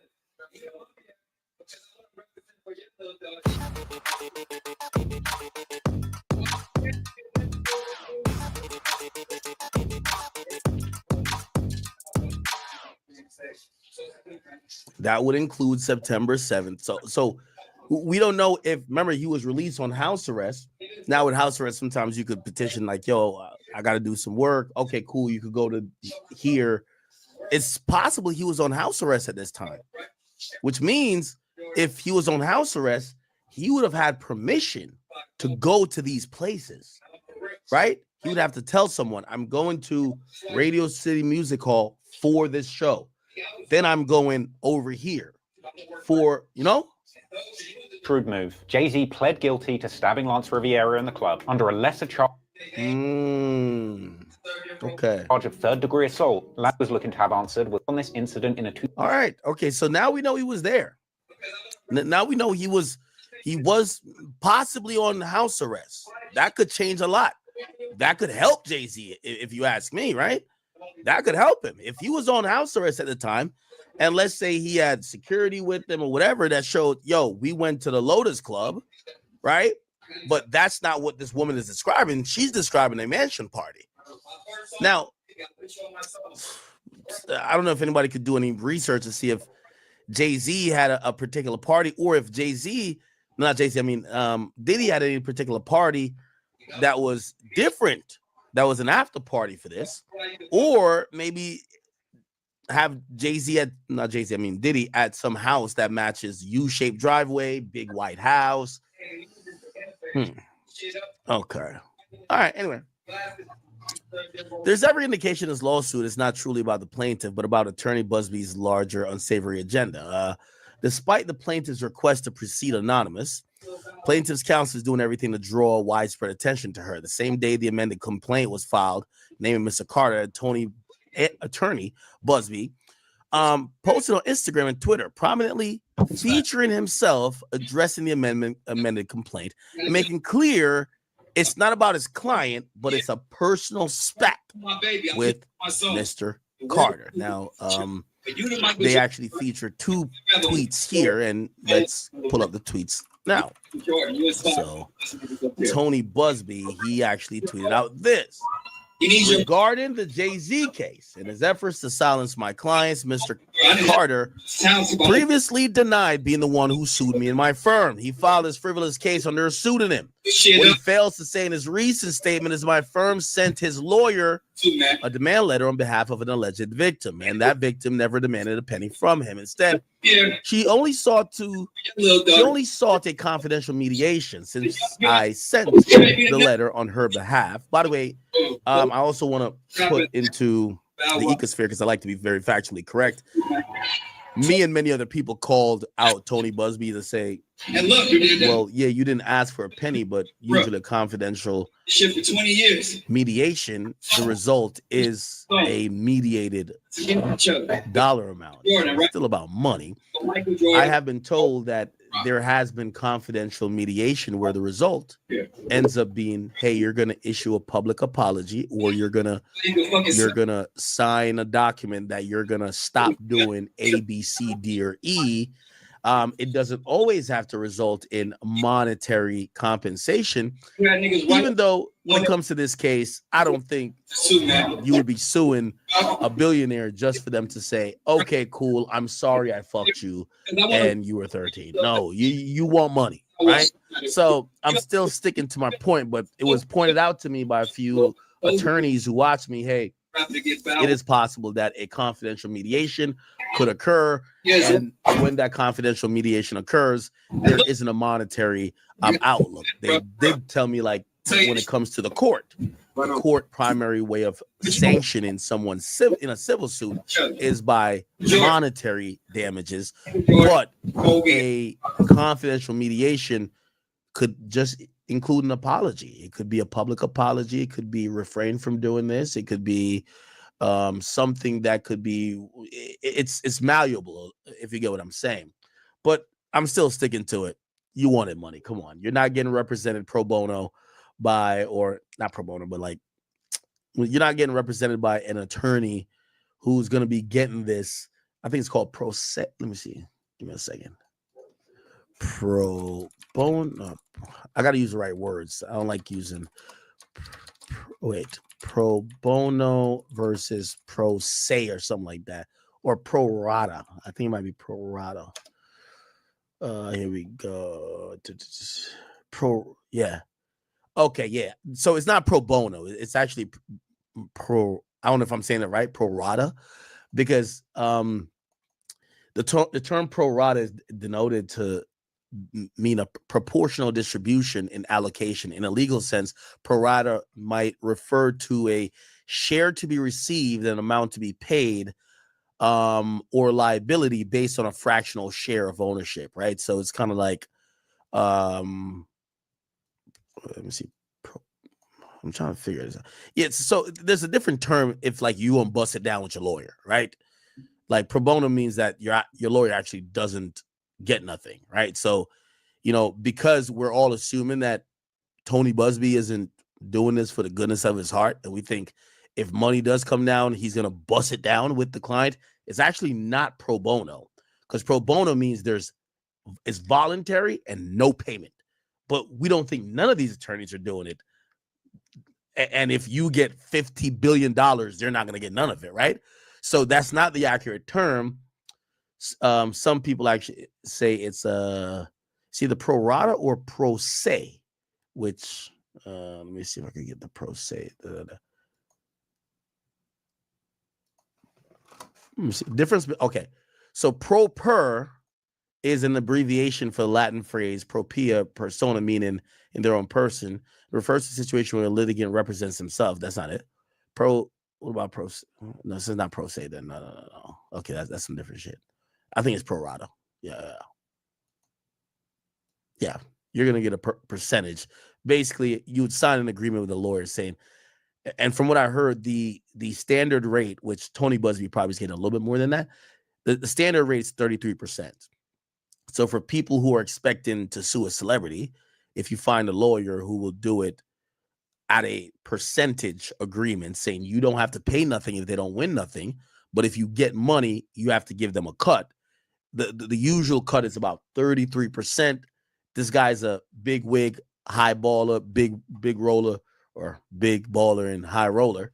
And yeah, it might be 50-50. He might have a 50-50 with this woman, right? To say, hey, if we get 10 million, you get 5, I'll get 5. Okay? So Jay-Z has been accused of R-wording a 13-year-old. I'd be lying if I said I'm not surprised that news like this was coming out, bro.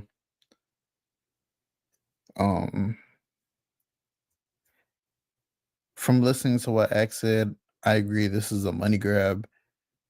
But I also do agree that if you really, really, really search deeper into Jay-Z, you will see he was definitely with underage women, not even with him above the age of 18, but with him above the age of 21, like 24, 25. Jay-Z is old, man. That's like, hey, when you're in the game that long and you have that much money, you literally, he could have picked any girl he wants, but hey, it's crazy how men in power, they just have a thing for young women, like young girls. You can't even wait for it to be 18, bro. Like, damn. But Jay-Z, Diddy, it's a crazy world we live in. Just gotta wait and see what comes out next. Who knows? And if this gets paid off quick, we will know what is up. it's deeper than we think. It's a lose-lose situation if it's true. But if it's fake, I feel like people who file fake lawsuits, they need like, yeah, like something back filed on them. But just gotta wait and see how everything goes. Your boy Big Act News. Make you like, comment, subscribe, and I'm out. Who'd Conway get to teach me? Local businesswoman. She said they were the only person in Stroopsdorf with a big rig license. Okay, cool. Oh, hey, how you doing? That's